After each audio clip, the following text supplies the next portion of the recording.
The guy played the computer game carefully and for a long time, striving to become the best. After 3 days of continuous play, he finally took the first place in the ranking. Going outside, the young man reflected on his boring school days and wished that reality was like a game where you could constantly get stronger. Looking at his phone, he realized that he had reached the top of the ranking, but now he had nothing to play again, and the time of lessons had already come. Thinking, the guy did not notice how he found himself in the middle of the road, where he was hit to death by a car, but he did not care because he was already tired of the boring world. A rebirth took place, and he became the son of the Ling family, which was joyfully announced by his new father, lifting the baby in his arms. The man lifted the newborn baby into his arms, rejoicing at the arrival of his long-awaited son. As he lowered the baby, the father noticed the baby's stillness and became alarmed. Thinking something was wrong with the baby, he pinched the baby's cheek, and at that moment the reincarnated soul of the protagonist entered him. The baby shouted, "Wah!" which pleased and comforted the new father. The overjoyed father tossed his son upward, confident that he couldn't be in trouble. Floating in the air, the child tried to make sense of the situation, remembering only the collision with the truck. He wondered if he had really been reborn and why he was now flying into the unknown. As he fell, he felt a familiar sensation and was convinced that he had been reborn in another world. Realizing that he could not die for nothing, he realized that his father had saved him by jumping up and catching him on the fly. The little boy smiled with relief, realizing that this world was not as boring as the old one. 8 years later, his name was Shijin, but the memories of his past life in the modern world were still with him. He now lived in a world of spiritual strength and cultivation, so different from his previous reality. Since birth, he had lived with his parents in the countryside, considering them to be ordinary people. The daily routine consisted of practicing and learning new techniques, which was far more exciting than a simple game.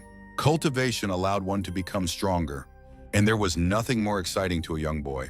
In their world, cultivation was divided into 10 ranks, and the boy's mother, watching him train, was pleased with his talent as a cultivator.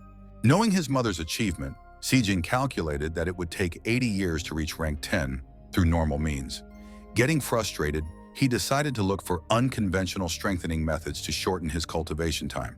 Sijin's parents followed the old man, saying that their 16-year-old son could already enter his school. They didn't mind, but they thought he was too strong for a normal school. The old lady took offense, saying they were underestimating her school, which had many talented students. The father, smiling embarrassedly, admitted that they didn't know the true limits of their child's strength. All the while, Zijin was creating his weapon, the most accurate shotgun in the modern world. The kid found a blacksmith who added explosives, flint, and thunderstone to the gun for electromagnetic acceleration, as well as infusing spiritual power into the bullets. This weapon was to be the beginning of a new era in this world. And just at that moment, a huge monster ran out at the young man. Deciding to test the gun, the boy pulled the trigger 3 times, but the monster was only left with 3 small wounds on the side. Realizing that he needed more flint and thunderstone to defeat such a strong monster, he didn't lose heart.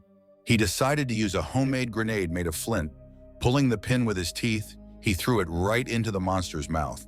The explosion of the grenade attracted the attention of his parents and teacher, who were passing nearby in the forest. They rushed to the scene and saw the boy next to the defeated monster. Everyone froze in shock, not expecting such a marvelous result from young Zijin. The teacher said that although Saijin had killed the monster, he was still at the level of a rank 3 spiritual master, and it was very dangerous to fight a level 5 monster. He added that such a monster could only be defeated by a spiritual commander. Without listening to it, Saijin thought that the teacher was praising him without realizing the true meaning of the words. The old man invited the young man to study in his school, where the boy would learn common sense because following his parents, he could lose it even more. He also added that he would hide the student's identity to prevent a commotion among the other students, which caused the boy to wonder and ask about the necessity of this. The teacher explained that his father and mother were ranked 10 spiritual deities, and Jaejin was their son. The boy cried out in surprise and anger, not understanding how those two could be spiritual deities. The parents were embarrassed that their son had called them spiritual deities, and the teacher's reaction was angry because he didn't understand how he could not even talk to his son about it. Spiritual deity was a level reached at the pinnacle of cultivation, and in the entire world, only a few people had accomplished it. The Royal Training Academy, where Sijin was invited to, was the finest school in the continent and was famous for training outstanding cultivators. The boy remembered that his parents had also once studied at this prestigious academy. His mother couldn't hold back her tears as she saw her grown-up son off, while his father consoled her, promising to continue the honeymoon after his son left. Shijin was in a hurry to get away from his parents' words, but he was followed by shouts about the exam and his superiority. The boy didn't like it and shouted angrily for them to stop bullying, as there were many other students in the schoolyard who heard it. Hearing the shouting, one of the guys decided to make fun of Zijin by asking him since when children were brought to the Royal Academy exams by their parents. The students sympathized with the newcomer, noticing the approach of a bully from the Qin family, known for his antics, relying on his father's status as an army officer. Remaining unperturbed, Zijin walked past, concentrating on finding the examination room. The arrogant bully loudly called out to Zijin, not expecting that his defiant words would simply be ignored. The rookie calmly turned around, skillfully pretending that he didn't hear the rude reference to him. The young master from the Qin family growled that he would teach him to listen and began to create a fireball. Shijin smiled in surprise, seeing the primitiveness of the magic attack he was preparing with slight disdain. The arrogant opponent thought that the newcomer was frightened by his supposedly famous fire martial art. In reality, Shijin simply remembered how easy it was to learn such simple magic back in his early childhood. He instantly sensed the striking weakness of his opponent's spiritual power, barely reaching the level of an ordinary person. Taking a deep breath, the protagonist deftly exhaled a stream of cold air, instantly extinguishing the boastful fireball. The completely stunned young man from the Qin family stiffened in confusion, unable to understand why his boastful magic didn't work. Shijin condescendingly explained that he had simply temporarily removed the oxygen around the hapless opponent's hand. The opponent perplexedly asked about the oxygen, and Saijin, realizing the gaffe, cleverly dodged the explanation. Enraged by the humiliation, the young master of the Qin family furiously rushed towards Zijin with the intention of attacking physically. Nonchalantly turning around, the protagonist once again used his technique, exhaling cold air directly into the attacker's face.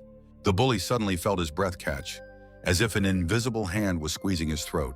He collapsed to the ground, gulping for air with his mouth, and Zijin marveled at the strength of his skill, the first time he had used it on a human. The young man was joined by a girl who praised him for his action, for she didn't know what to do when she first encountered this bully. Mujulan politely introduced herself, and Zijin, remembering his previous awkwardness with girls, embarrassedly responded to the greeting. The companion remarked with sincere admiration on Zijin's impressive strength, to which he modestly replied, downplaying his abilities. Together, they headed to the hall where the disciples were to channel their energy into special stones that measured the level of strength. Shijin watched the others carefully, noting that most had reached the level of spiritual master, even though they were just ordinary guys. Mujulan approached the stone, and her incredible power amazed not only Shijin, but everyone present. It turned out that she was a princess of a neighboring country who had already reached the 4th rank of cultivation. Walking to the stone, Zijin greeted the returning princess and sincerely praised her impressive result. Now it's my turn, the young man thought as he channeled all of his spiritual power into the measuring artifact. Suddenly, the stone crackled and shards shattered, injuring Zijin, who hurriedly withdrew the energy. After stopping the flow of power, the stone only showed a 2nd rank, causing those around him to be perplexed. Someone present scornfully remarked that 2nd-ranked people had no place in this test. Only Mujulan, who was standing nearby, realized the uniqueness of the situation. No one had broken the measuring stone before. Shijin froze by the destroyed artifact, pondering over his failure in restraining strength. The entrance exam continued in the backyard of the academy, where all the entrants had gathered. The teachers announced the start of the practical portion, drawing the students' attention to the new rules. The participants had to gain 50 points in 2 hours by destroying demons of different ranks. It was allowed to hunt creatures up to the 4th rank, avoiding dangerous monsters of the 5th level. As the challenge began, everyone rushed into the forest in search of demons, eager to show off their abilities. Relying on his keen senses, Shijin identified the direction where the smell of monsters was coming from. A disciple ran nearby, chasing after the cute bunny and begging him not to run away. Suddenly, something lightning fast flew past and struck the rabbit before the hapless hunter could catch up. It turned out to be Zijin, sitting in a tree, who had aptly hit the target, apologizing to the upset student. The angry student recognized the 2nd-ranked rookie as the prey snatcher and resented his insolence. Zijin joked about the rules of the games, but his opponent grabbed his shoulder and threatened revenge for insulting the Yin family. Suddenly, a stranger appeared and intervened, reminding him of the prohibition of mentioning titles in the academy. The savior turned out to be Lin Yun, the eldest son of the Lin clan, who had already reached the 4th rank and was considered a genius. The attacker, realizing the possible punishment for breaking the rules, decided to quickly flee from the scene of the conflict. As he fled, he continued to shout threats at Xijin, promising violent revenge the next time they met. Left alone, Xijin thanked Lin Yun, who noted that many people were afraid to socialize with him. The eldest son of the Lin clan offered to fight alongside the lad, extending his hand for a handshake. Xijin happily agreed, secretly planning to study the abilities of a 4th-rank cultivator. At this time, the teachers in the academy were monitoring the map showing the movements of the students during the exam. Most of the participants possessed rank 3 strength. Only a few stood out with rank 4 strength. The teachers realized that rank 4 tasks were difficult to accomplish alone and required teamwork. As they walked through the forest, Lin told them that many of the candidates were scions of noble families who were facing real danger for the first time. "We have the perfect plan. You on defense, I attack," Yun started to say, but suddenly became wary when he heard strange sounds. They were surrounded by 2-headed 4th-rank demon dogs, ready to kill the students that hour. Realizing the responsibility, Lin Yun decided to quickly deal with the threat, protecting the frightened Jia Jin, who was frozen. However, the protagonist was not frozen in place out of fear. He was looking at the 2-headed dogs in surprise and pondering the reasons for their unusual appearance. Lin Yun used magic, creating sharp ice crystals and aiming them at the nearest monster. Standing over the defeated demon, the savior thought that it would be difficult to deal with this threat alone. Turning back to Saijin, he froze in shock. His partner had already dealt with all the other wolves. Observing the map, the teachers noticed that some students had already encountered a rank 4 demon. Suddenly, they saw the demons disappear, leaving the 2 students alone, and realized that this was the work of the young master of the Lin clan, because with his strength, a 5th-level demon could be defeated. The second mentor explained, the top-ranked demon had been specially placed to assess the student's ability to evade threats. His colleague pointed out that the death of the main monster would end all battles and end the trial early. The old man, listening to the conversations, realized that this was Saijin's doing and mentally asked him not to cause trouble. Lin, realizing the unusual nature of his partner, warned him about the rank 5 demonic beast ahead. Xijin, feigning worry, said that he couldn't face such a strong opponent. Thinking about it, Yun suggested that there might be an inexperienced disciple ahead who needed protection. Following the map, the teachers wondered why any of the students were heading towards a dangerous monster. Climbing up a tree, Mujulan carefully watched the slumbering top-ranked monster. The girl decided that killing this monster would guarantee her admission into the academy. Mujulan attacked the demon with a powerful magic strike, putting all her strength into it. However, the monster didn't even flinch, making the girl doubt her abilities. The sounds of battle and sudden gusts of wind made Lin Yun and Xijin wary. Realizing the threat from the awakened rank 5 demon, Lin insisted on retreating immediately. Mujulan continued to attack, daring to make a desperate leap toward the demon. A worthy opponent. Normal methods won't work. I'll have to use that technique, she thought. Before she could complete the thought, the girl found herself knocked down by the monster, ready to destroy everyone around her. Thrown back by the blow, the girl flew upwards, coughing and realizing her powerlessness in the face of impending doom. The unexpected surprise was the appearance of Xijin, who caught Mujulan before she hit the ground. After making sure she was safe, the young man ordered everyone to leave the dangerous area immediately. Xijin had noted a sense of déjà vu, comparing the monster to the creature living near his home. His partner demanded action, marveling at Saijin's familiarity with high-ranked demons. The young man judiciously pointed out the dangers of fighting a rank 5 creature, suggesting they retreat. Lin recalled the easy victory over a rank 4 dog, accusing Xijin of hiding his true strength. Sighing, Xijin took out a grenade, activated it, and threw it toward the demon. With a lightning-fast reaction, he made everyone lie down, protecting them from the powerful explosion that followed. The shocked companions struggled to realize the fact that the 5th-ranked demon was dead. The teachers perplexedly watched the defeated monster's mark on the map disappear. The old mentor expressed his dissatisfaction at yet another problem created by Xijin and Lin Yun. Another group of disciples preparing to fight the demon rabbit were surprised by the unexpected escape of those. The unprecedented killing of a top-ranked demon in an exam, for the first time in 300 years, threatened to end the test prematurely. In order not to lose students, the old man proposed to admit all candidates this year. After the exams, the Royal Academy held an orientation for the new students. The girl persistently questioned Ji-jin about his abilities while Lin tried to restrain her. Yun stood up for his friend, reminding him that everyone had a past they didn't want to talk about. Headmaster Li Shen came up on stage to congratulate the new students. He warned that enrollment is just the beginning and one should not relax. The headmaster emphasized that only strength was valued in the school, and the weak would be ruthlessly weeded out. He mentioned that the academy had produced many spiritual masters, and most of the teachers were of high rank. The students and teachers of the academy participated in the recent war, helping to establish peace. Li Qian said that their strength kept the continent stable and prosperous. Ji-jin set his goal to work hard to quickly reach the rank of spiritual emperor. The guys behind heard his words and pointed out that the school was full of geniuses, but only a few reached rank 8. Lin Yun intervened in the conversation, saying that if this sounded from Ji-jin, he probably wasn't joking. The principal asked the disciple who had killed the rank 5 demon to come up on stage. The young man shushed the 2 guys who didn't believe in his strength and proudly walked onto the stage.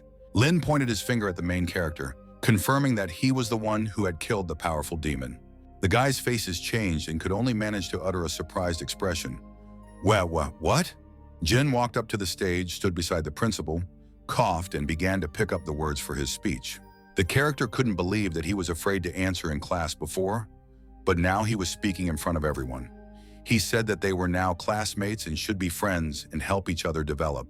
The students started shouting that he was a rank 2 weakling and should not consider himself cool. Upset by the reaction, the young man depressedly started to walk down from the stage, thinking that he was unlucky in school. Li Shen stopped him and advised him not to stand out. Otherwise, there would be trouble every day. The kid confidently said that no one could beat him anyway, and that was what worried the principal. The old man advised him not to use such tricks in front of everyone, so as not to attract unnecessary attention. The next day, the teacher warned that there would be a test in the spiritual arts class, with the target attacking the best techniques. The students immediately started summoning magic at the same time, filling the air with energy and glowing symbols. Mujulan used arrow breath, a technique that compressed the air into an arrow shape and secured it with spiritual pressure. When the arrow reached its target, the shape disappeared. The compressed air exploded and shattered the statue to pieces. The girl watched proudly as everyone around admired her and asked to teach her this technique. Ji-jin announced his turn as he headed towards the starting position, and someone in the crowd mockingly inquired about the abilities of a second-rank weakling. The young man decided to be less active and simply repeat after the previous student, using the arrow breath at 30%. The arrow released by Ji-jin hit the target, leaving only a small crack, causing the spectators to be disappointed. Jin, chuckling to himself, recognized the girl's superiority in using the technique. Jalan was seething with anger, realizing that the newcomer had instantly copied her unique skill.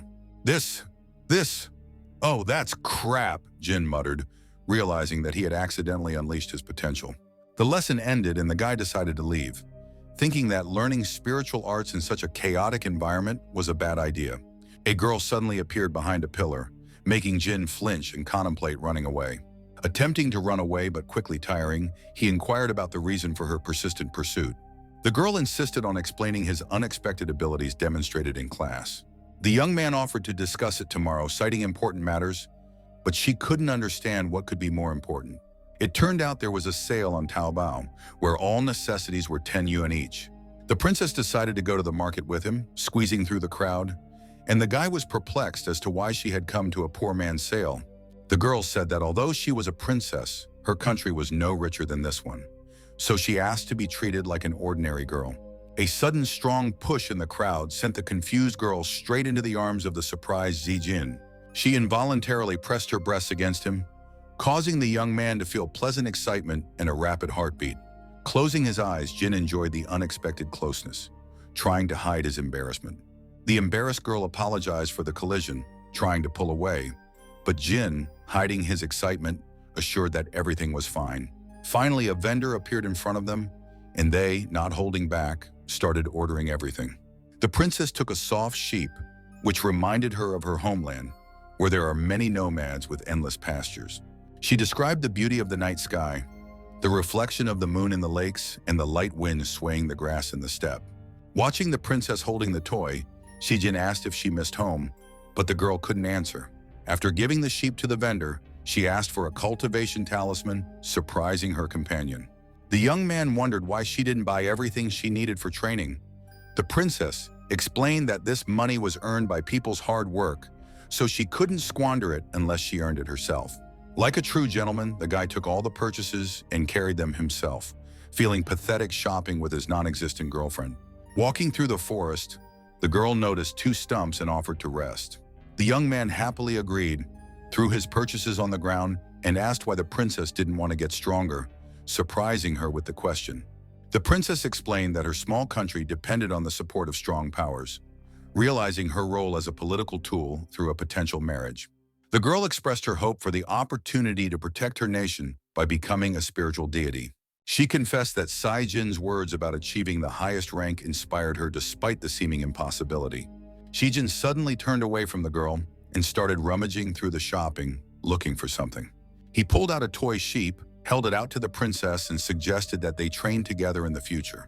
The girl, taking the toy, could not hold back her tears, touched by this unexpected gesture. To hide her emotions, she leaned against Shijin, surprising him with this sudden display of affection. Quickly gathering her thoughts, the princess jumped up and suggested that they immediately start training together in a duel. The boy thought he was being recognized for the first time, but quickly pushed those thoughts away, suggesting that they postpone the conversation. Mujulan insisted on an immediate duel, saying that she had already notified the academy administration. The teacher assigned as an observer reluctantly arrived at the scene where the 2 freshmen were meeting. Upon seeing the participants, the teacher became interested, remembering their success on the entrance exams. The boy began to panic and asked the teacher if he could refuse to participate in the duel. The teacher replied that the rules did not forbid it, but frequent refusals and losses in duels between arrogant students were considered a disgrace. He added that this was exactly what an outsider was for, and Zijin began to laugh. The teacher expressed curiosity to watch their duel, declining the student's request and warning that his opponent might finish him off. Shijin tried to dissuade the girl, citing his low rank, but she only laughed at his excuses. The girl rhetorically asked if it was nonsense, noting his talent and desire, and wanted to fight him at full strength. Listening to the conversation, the boy noticed the ever-increasing wind. The teacher saw his incomprehension and confirmed the speculation, for the girl could indeed use the element of wind. He explained that spiritual energy affects natural abilities, more often occurring in the form of fire, less often lightning and ice, and wind has the weakest damage. If a girl suddenly attacks a level 5 foul beast with thick skin, only a bruise will be left afterward.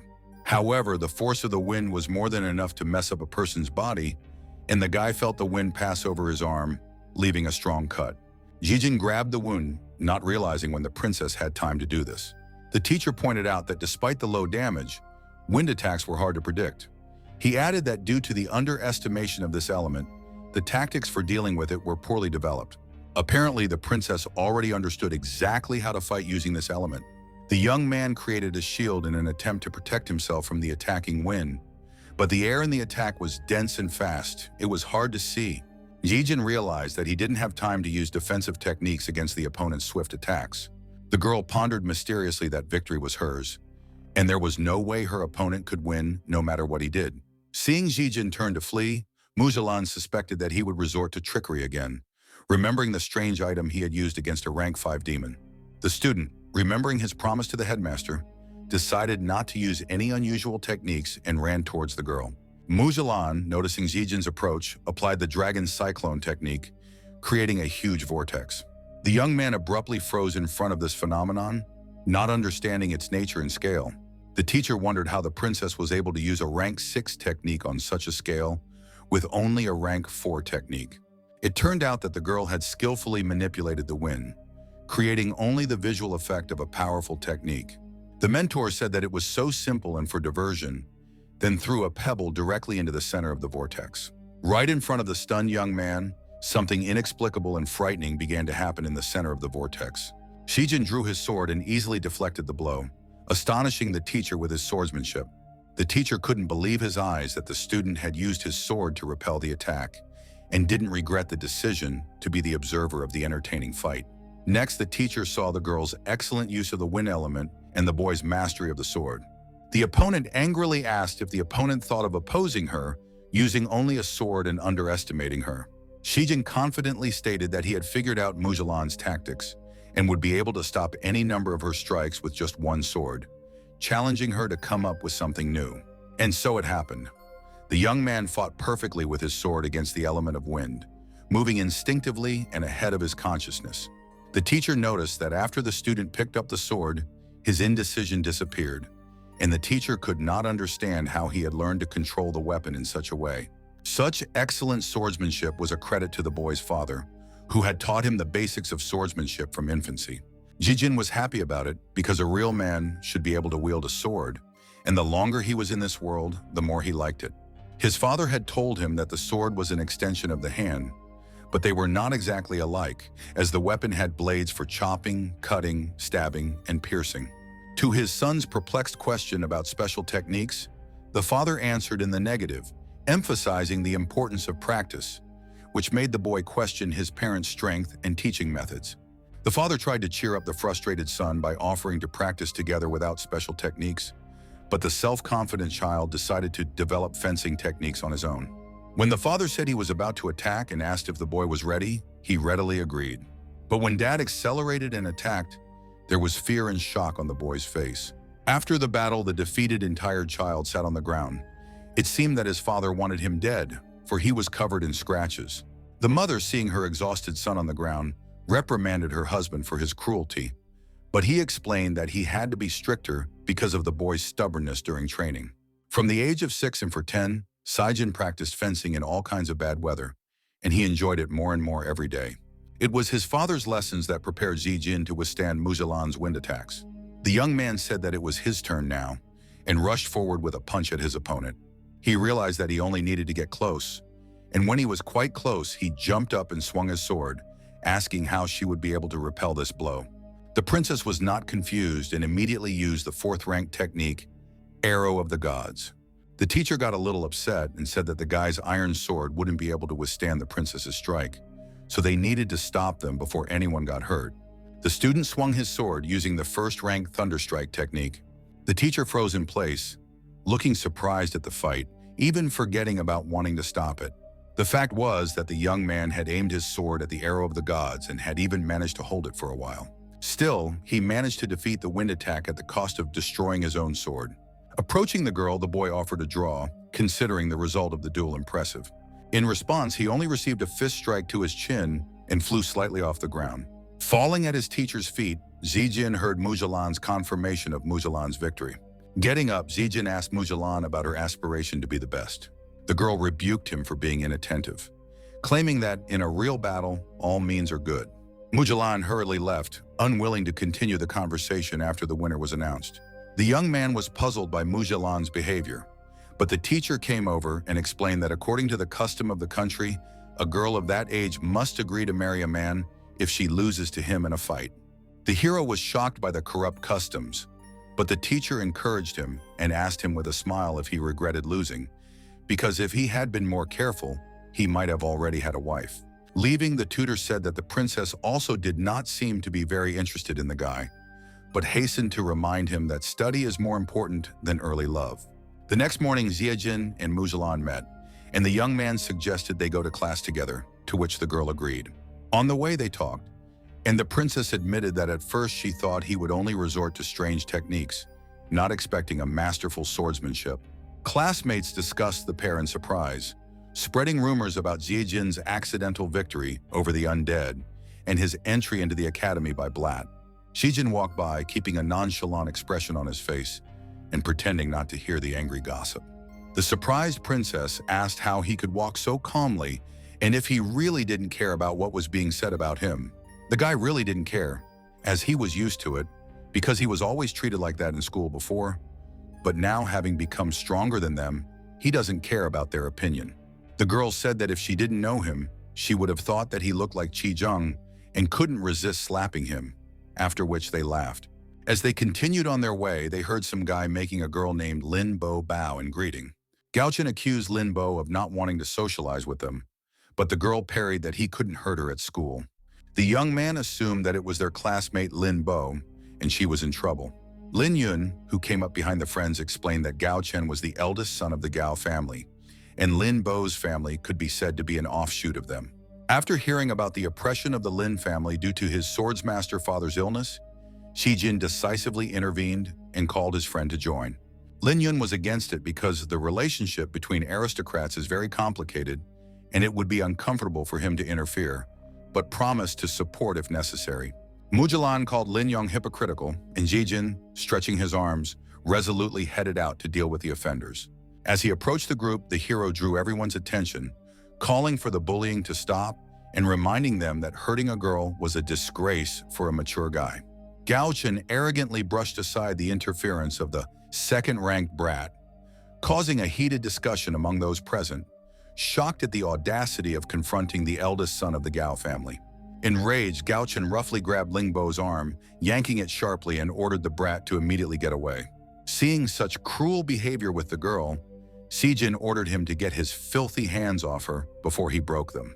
Gao Chen tried to slyly draw Lin Yun into the heated conflict, but the latter categorically refused to participate in the fight. After all, it was not his conflict. One of Gao Chen's aides shouted to the guy that his protector wouldn't help, and to remember that the students in the academy weren't rednecks like him. Shijin nonchalantly responded to the provocation, inwardly preparing himself for the imminent attack of Gao's enraged aides. The hero used a rank 1 technique called glaciation, controlling spiritual energy to make the ice thin and smooth that the attacker slipped on. The guy then used the rank 1 technique fire stream, directing magic at the people lying on the ice. The arrogant opponent loudly scoffed at the seemingly negligible weakness of Shijin's cunning attack. The hero calmly explained that his true goal was only to gently melt the ice, not to seriously harm his opponents. He noted that water was an excellent conductor, but no one in this world knew the meaning of the word and looked at the guy in surprise, waiting for an explanation. The resourceful young man effectively demonstrated the impressive power of the electroshock technique, instantly striking all the opponents in the water with a powerful current. Standing over the defeated enemies, Shijin couldn't help but ironically remark that only the simplest kindergarten techniques were enough to completely defeat them. No one could figure out if it was a joke, and if the guy really had a second rank, since he had downed 5 people using first and second rank techniques. Gao Chen angrily shouted "freak" and lunged at Lin Yun, accusing him of deliberately sicking this puppy on him to hinder him. Lin Yun replied that it was their squabble, nothing to do with him. Ling Yun wryly remarked that Gao Chen, without getting a scratch, was making unfounded claims and insulting his friend as if he was looking for trouble. Angry and offended, the eldest son of the Gao family walked past the protagonist, pushing him with his shoulder. Shijin, approaching Limbo, inquired about her well-being after the incident. Gao Chen, without going too far, told the victim not to think like she was free forever since she had been stood up for this time. Shijin didn't like this treatment and suggested that the offender repeat the fight, noting that he was talking a lot. Limbo held the hero back, thanking him again, since they had only met a couple times in class, and he wanted to help her. The girl said that she needed to finish off Gao Chen herself, so she pulled out her sword and challenged him to a duel. Shen, barely containing his anger, accused the two of insolence, rebuking Limbo for disregarding the family hierarchy and disrespecting his clan. Gao went on to say that a low-grade family had spawned an equally low-grade family while creating magic with his hand behind his back.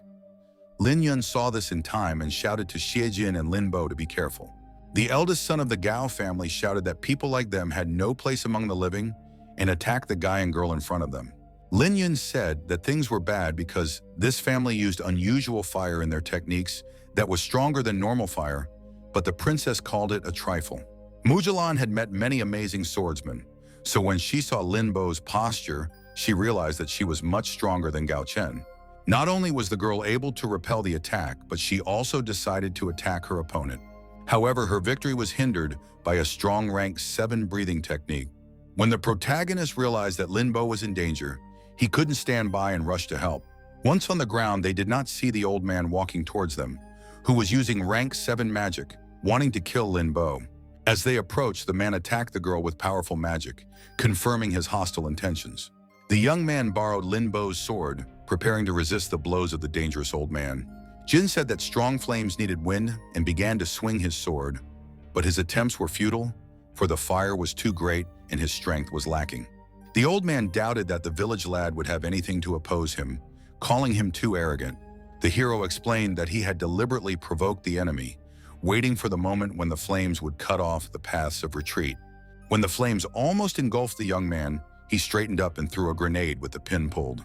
There was a deafening explosion that shook the surrounding area, and for a moment obscured the raging flames. Shijin managed to grab the girl and roll out of the flames with her.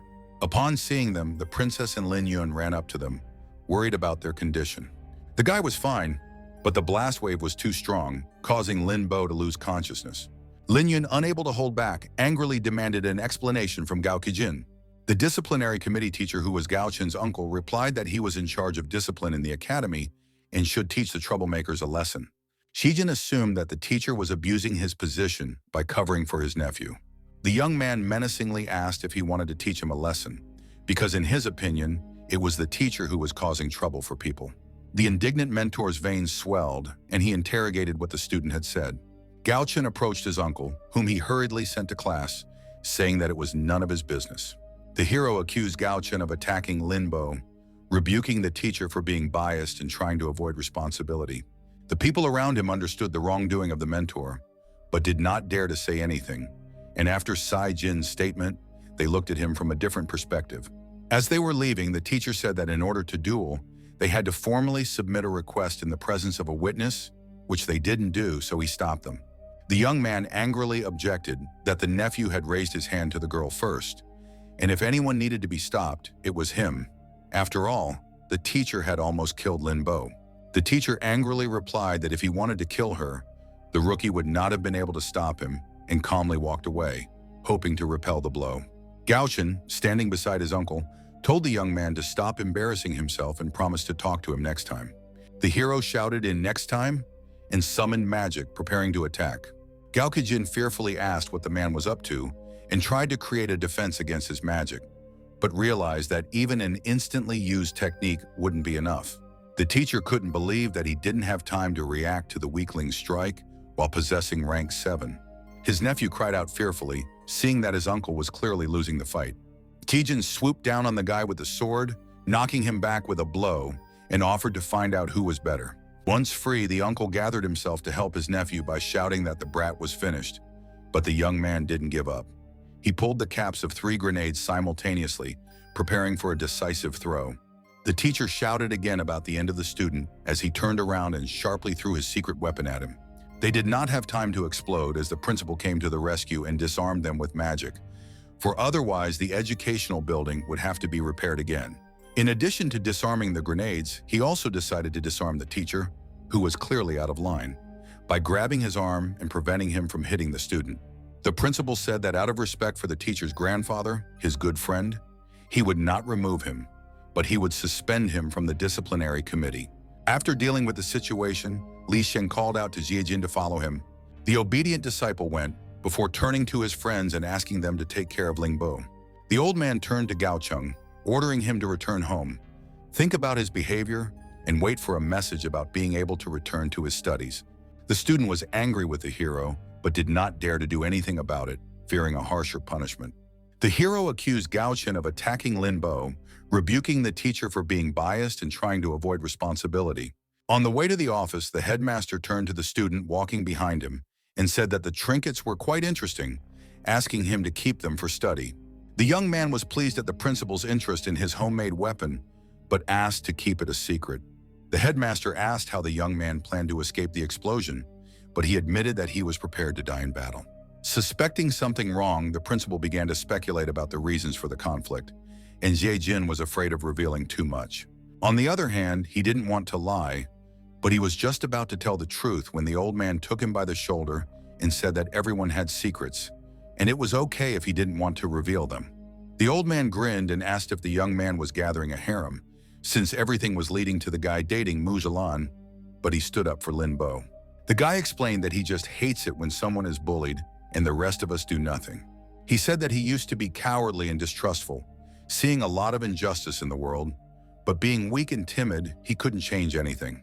The hero pointed out that no matter what world you live in or what you do, only when your state of mind comes to normal will you truly stay alive. Jijin explained that he had decided to always do the right thing in an effort to become stronger and reach the 10th rank of spiritual perfection.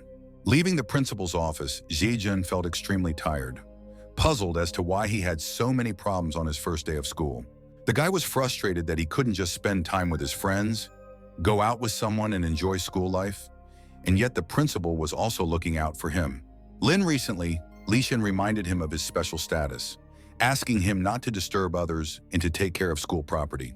Angered by the order not to damage the property, the hero swung his hand to hit the pillar, shocking a passing teacher that someone was going crazy at the beginning of the school year.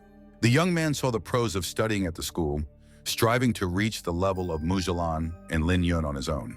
His rich battle experience and passing over 100 games gave him the reception to defeat the 6th rank. But the lad wondered if it was enough to be a worthy son of Lin Zun. Walking past the disciples in the courtyard and pondering the need to keep practicing, the young man did not hear his name being called. Using the scientific and technological advancements of the previous world, the hero could create weapons that were unheard of here. But it was still not his own strength, but the strength of a weapon. Deep in thought about the importance of practicing hard when he was young, he didn't notice that someone was calling his name. It was a classmate, Hua Yi, who finally caught up with the pensive boy calling his name. After saying hello, the boy embarrassedly apologized that he didn't hear her insistent call because he was pensive. The girl said that she had overheard a conversation yesterday about the importance of the young boy, for it was thanks to him that the teacher Gao, who was scaring everyone, was in trouble. After expressing her delight with her confused speech, she took out a neatly folded letter addressed to the boy. His frightened expression gave away the idea that it was a love letter.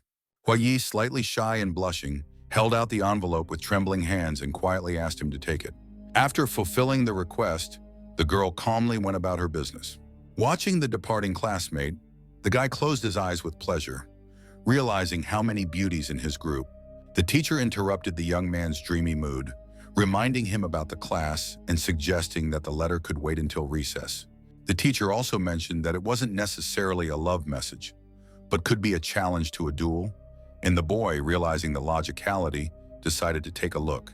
Zijin knocked on the door of the infirmary, and it was opened by the friendly Hua Yi, who invited him in. This was the doctor's office where the girl worked and spent a lot of time sensing the abilities of the healing techniques. She pointed her hand forward, politely asking him to pass through and not to be shy. In the room lay Limbo, who had been forbidden by the doctor to get up due to a concussion, so she motioned for Zijin to sit down next to her. The young man nodded understandingly, but curiously inquired about the purpose of the unexpected call to the nurse's station. Lingbu noted Zijin's skill and offered him a suitable sword from her home collection, noting his lack of personal weapons. That weapon turned out to be a brownish-yellow demonic oblivion sword. A demonic sword of oblivion? Zijin questioned in surprise. Limbo explained that despite the name, the sword did not begin to control the wielder, causing him to kill people. The hero was perplexed as to why it was so named, assuming that no one in this world was capable of understanding and using this weapon. The girl said she didn't know how to explain it more properly, but felt that he would be able to use the sword. She thought so because yesterday, the young man borrowed her sword and fought with teacher Gao to save her. Lingbo realized that despite her excitement, Zijin was willing to sacrifice his life, completely abstracted from what was happening during the deadly battle. Frightened by what she said, she asked not to be angry. After all, these were just her thoughts. Zijin calmed the girl down, saying that he understood her reasoning, and asked if that was why she thought the demon sword was suitable for him. The girl replied that they would know for sure if it was suitable when he saw the weapon, and invited him to come to her house tomorrow afternoon. After waiting for the guy to leave, Hua Yi wondered if it was scary to give a gift from her father to him, but Lingbo assured her that Zijin would be able to find an approach to the sword. The doctor started to say that their meeting was fated, but the sick woman, not meaning it, shouted for her not to talk nonsense. Walking home, Jin pondered that the demonic oblivion sword sounded cool, and if he became one, he would be able to fight at full strength. "Wow, how awesome!" the young man exclaimed enthusiastically, anticipating receiving the legendary weapon. The next day, without wasting any time, the boy was already under Linbo's house. It was definitely her house because a girl came out of the door and greeted the guest. Zijin greeted Limbo warmly, genuinely interested in her well-being after the recent events. The girl thanked Zijin for her help, while Hua Yi jokingly resented the hint of her friend's overprotective behavior. As they came closer and saw the doctor, Zijin was surprised by her presence. while Hua Yi noted that the hero had already saved the girl despite their brief acquaintance. The doctor joked about the possible consequences of the young people's seclusion, causing Linbo's embarrassment and the awkwardness of the situation. She abruptly covered the mouth of her doctor friend standing next to her with her hand in an attempt to stop the jokes, while Zijin watched their warm but amusing relationship with a smile. Walking into the house, the young man noticed the small number of students and wondered if it was vacation time. Limbo briefly told the story of her family and the decline of the dojo after the illness of her father, an outstanding swordsman. Right now, her father was too weak and only needed peace and rest, so the dojo had fallen into disrepair and there were only 4 students in the courtyard. Approaching one of the rooms, Limbo opened the doors and said that the Devil Oblivion sword was stored there. The first time he saw it, the young man thought it was a katana, but then he realized that it was a 2-handed longsword called a miaodao. Jigen wondered what would happen if he just picked up the sword, so he reached out his hand. As he took the weapon with his hand, he heard the phrase, "What we need we don't know, and what we know is unnecessary for us." The boy couldn't tell if the sword was talking or if he was just hearing it in his head. Then he gripped the weapon even tighter and wondered which iPhone was already out. He heard the voice in his head again.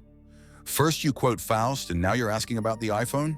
Finally raising the sword with his hand, the young man heard, "Damn it, I've finally met someone who understands me. Let's chat. I'm dying of boredom."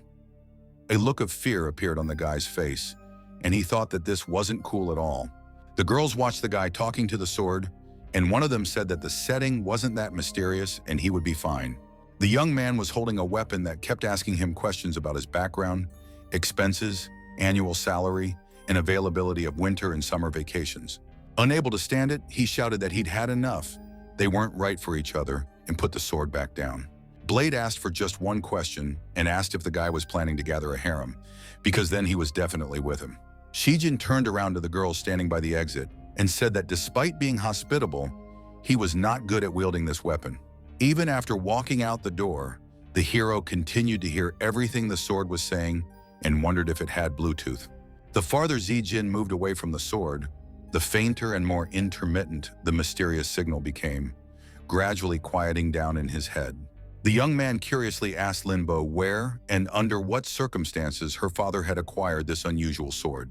Limbo replied that she didn't know exactly. It was her father's second sword, which he used very little but could defeat almost anyone.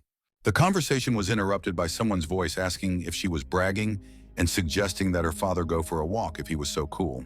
Turning around, they were bewildered to see 3 guys, the main one saying he'd heard about the glory of their dojo and had come to challenge them. The girl, realizing that she wasn't ready for the trouble that was coming, asked Saijin to leave, saying that she would deal with it herself. Limbo explained that in the past, masters came to their dojo to exchange experiences, but now only weaklings like these 3, pointing to the attackers. One of the guys confirmed Zijin's guess about the Gao family's revenge, saying that they had come to deal with the girl who had crossed their path. Limbo said that as a member of the family, she accepted the challenge and started to draw her sword.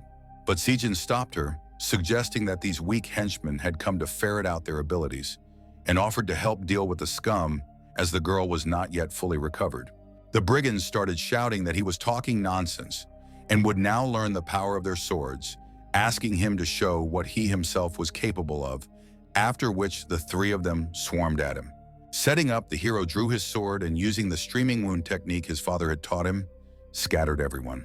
Watching the incredible power of this technique, the girls opened their mouths. Approaching the opponents lying on the floor, the young man asked what was wrong with them. So weak. Limbo looked at Zijin with respect, realizing his strength after all. He had easily defeated 3 opponents of the 3rd rank, surpassing ordinary humans.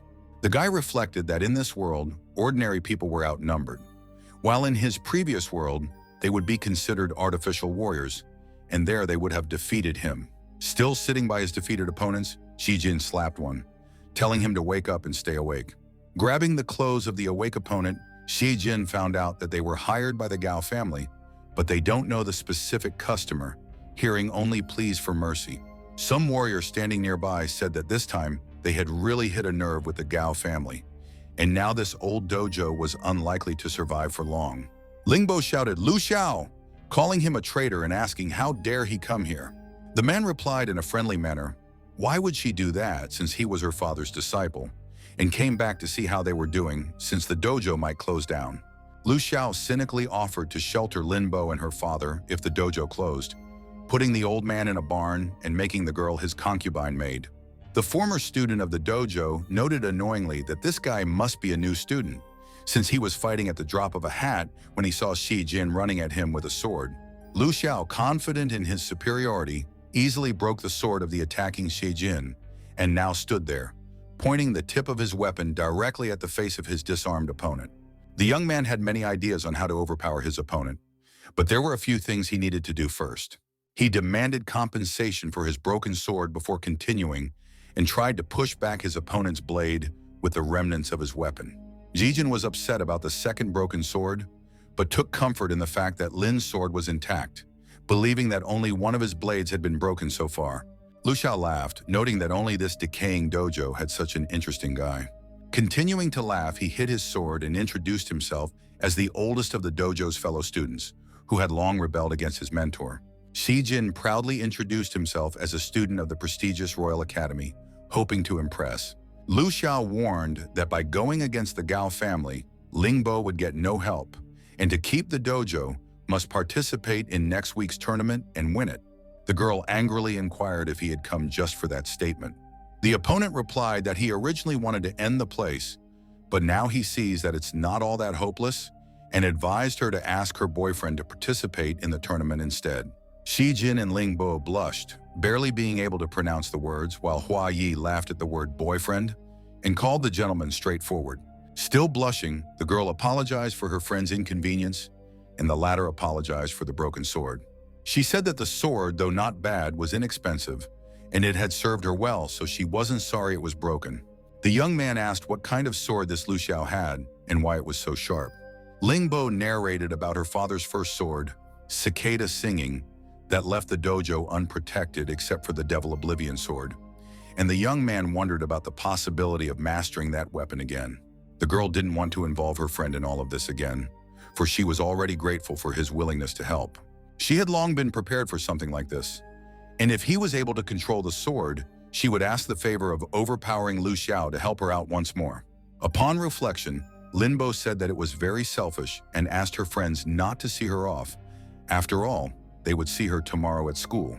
Looking away from her friend, the boy was called by one of the bandits, who asked if he could go now, if there were no more questions for them. The young man almost forgot about the brats and returned to them, asking if the Gao family would continue to send people like them to bother Limbo. The hero mentally made a plan for revenge, deciding to teach the offenders a lesson by tying them naked to a pole to intimidate others. Leaving the punished offenders, the friends continued on their way, and Hua Yi wanted to make a request, but the young man beat her to it, deciding to help despite Limbo's warnings. Struck by the boy's kindness, Hua Yi confessed her budding feelings, but he turned the conversation by asking about Mr. Lin. Hua Yi told of Lin Lo's reclusiveness, and the young man, mentioning the rumors of his injury and loss of strength, asked to narrate the details of the story. Surprised by her interlocutor's ignorance, the girl with wide-open eyes began the tale of the great battle between humans and foul beasts, culminating in a decisive battle. Headlin heroically defeated a squad of wolves and their commander, sent for a surprise attack, but the price of victory was heavy wounds, depriving him of the ability to wield a sword. The young man explained that since he had been injured during the battle, he should be treated as a hero with due respect, and asked why this was not the case. The young man, after listening to the story of the aristocrat's injustice, attributed the terrible character of Gao Chen and Gao Qijin to their family's heredity. Hua Yi, chuckling slightly, inquired curiously about the future plans of her determined interlocutor. Xi Jin firmly stated his intention to wipe the Gao family into powder, leaving no trace of their influence behind. One of the teachers was angry, realizing that Limbo was preparing for the palace tournament, but Xi Jin was not attending his classes, causing him to crush the pencil in his hand. Seeing this, Lin Yun turned to Hua Yi sitting nearby, asking if their friend had gone to see Limbo. The girl only smiled enigmatically and replied that she did not know the whereabouts of her comrade. Yun marveled at his friend's unusual nature of doing whatever he wanted and getting into trouble, and Mujulan turned away resentfully, saying, Meanwhile, the protagonist was already standing by the sword, preparing to try to own it again. He didn't know what others felt when touching this demonic sword, but he didn't feel anything bad himself. Taking the sword, the boy felt nothing unusual, shocking the girl, who explained that usually touching the blade caused strange thoughts and could take away one's sanity. Carefully studying the sword, the young man was perplexed as to why it remained silent. After thinking about it, he remembered the tournament and asked Limbo to tell him about it, a competition between the best warriors which had not been held for many years.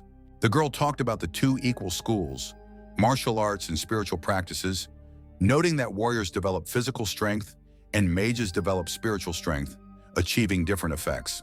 But now it seems that absolutely everyone is a mage. Although there are sections in the academy that study martial techniques as something auxiliary, the young man reflected. The girl confirmed that originally there were schools of martial arts and spiritual practices, but one day one person changed that once and for all. The study of spiritual practices became more accessible, allowing anyone to become a mage, while martial arts is only practiced by the gifted. Even though their dojo is very good and shows excellent results during the tournament, it has still fallen into disrepair.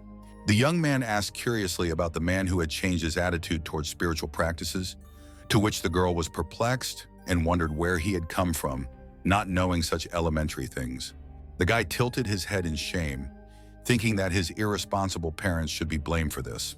The friends spoke enthusiastically about the first teacher of spiritual practices, the founder of their school, who shared the practices and became the genius of the millennium.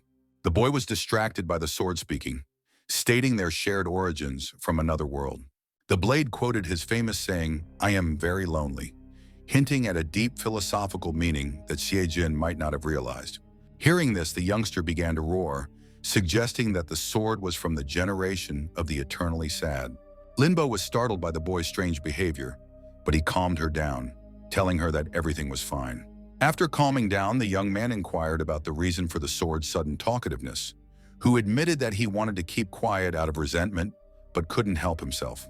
The sword advised Xiejin to meet with Ling Lelay, and the young man immediately expressed his desire to see the girl's father.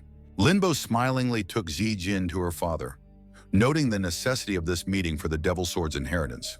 Ling Lelay didn't mind seeing the boy and allowed him to go in alone. After entering the room and closing the door, the young man apologized for the disturbance, not yet knowing what lay ahead of him. Preparing for a serious conversation, the lad introduced himself as a classmate of the man's daughter. Ling Lelay's unexpected attack took Xiejin by surprise, making him wonder how he was able to strike without a sword. The man sitting in front explained that he simply combined his thoughts in some ice cold, obtaining a substance as sharp as a sword blade. The young man almost died of fear, and the man noted that a normal person wouldn't have even felt the strike coming, but he not only felt it, but also had time to react. Ling Lelay added that this time, his naive little girl had found a worthwhile man, and very seriously asked Xiejin if he wanted to marry her. The lad asked fearfully why so immediately, and if the gentleman didn't like the fact that Limbo had arranged their meeting. Ling Lelay jokingly suggested that the guy didn't like his daughter and advised him to think about the future, hinting at Limbo's potential beauty. Xiejin really didn't like this kind of behavior from his father in defending his friend, said that she would decide who she wanted to marry. Ling Lelay, chuckling, realized that his daughter and probably other girls in the school were attracted to Xiejin's character, reminiscent of himself in his youth, while the young man felt uncomfortable with the old man's strange behavior. The girl's father offered to become Xiejin's godfather to give him the sword to defeat Lu Xiao, since he didn't want to marry his daughter. Xiejin objected, citing his spiritual deity father and 10 years of swordsmanship training, doubting the usefulness of a few days of lessons from Ling Lelay. When the frustrated young man was about to leave, Ling Lelay intrigued him with the Devil Moon Ice Stream technique and other powerful dojo techniques applicable to the unique sword. The boy rushed to his knees to bow to his new godfather, for his real father had not taught him any techniques. The young man was worried whether he would be able to master a technique in the week before the tournament and whether it would help him in a fight with his opponent. Ling Lelay noted the lad's giftedness and the possibility of success with intensive training, and then asked the sword master about the possibility of extending the time within a week.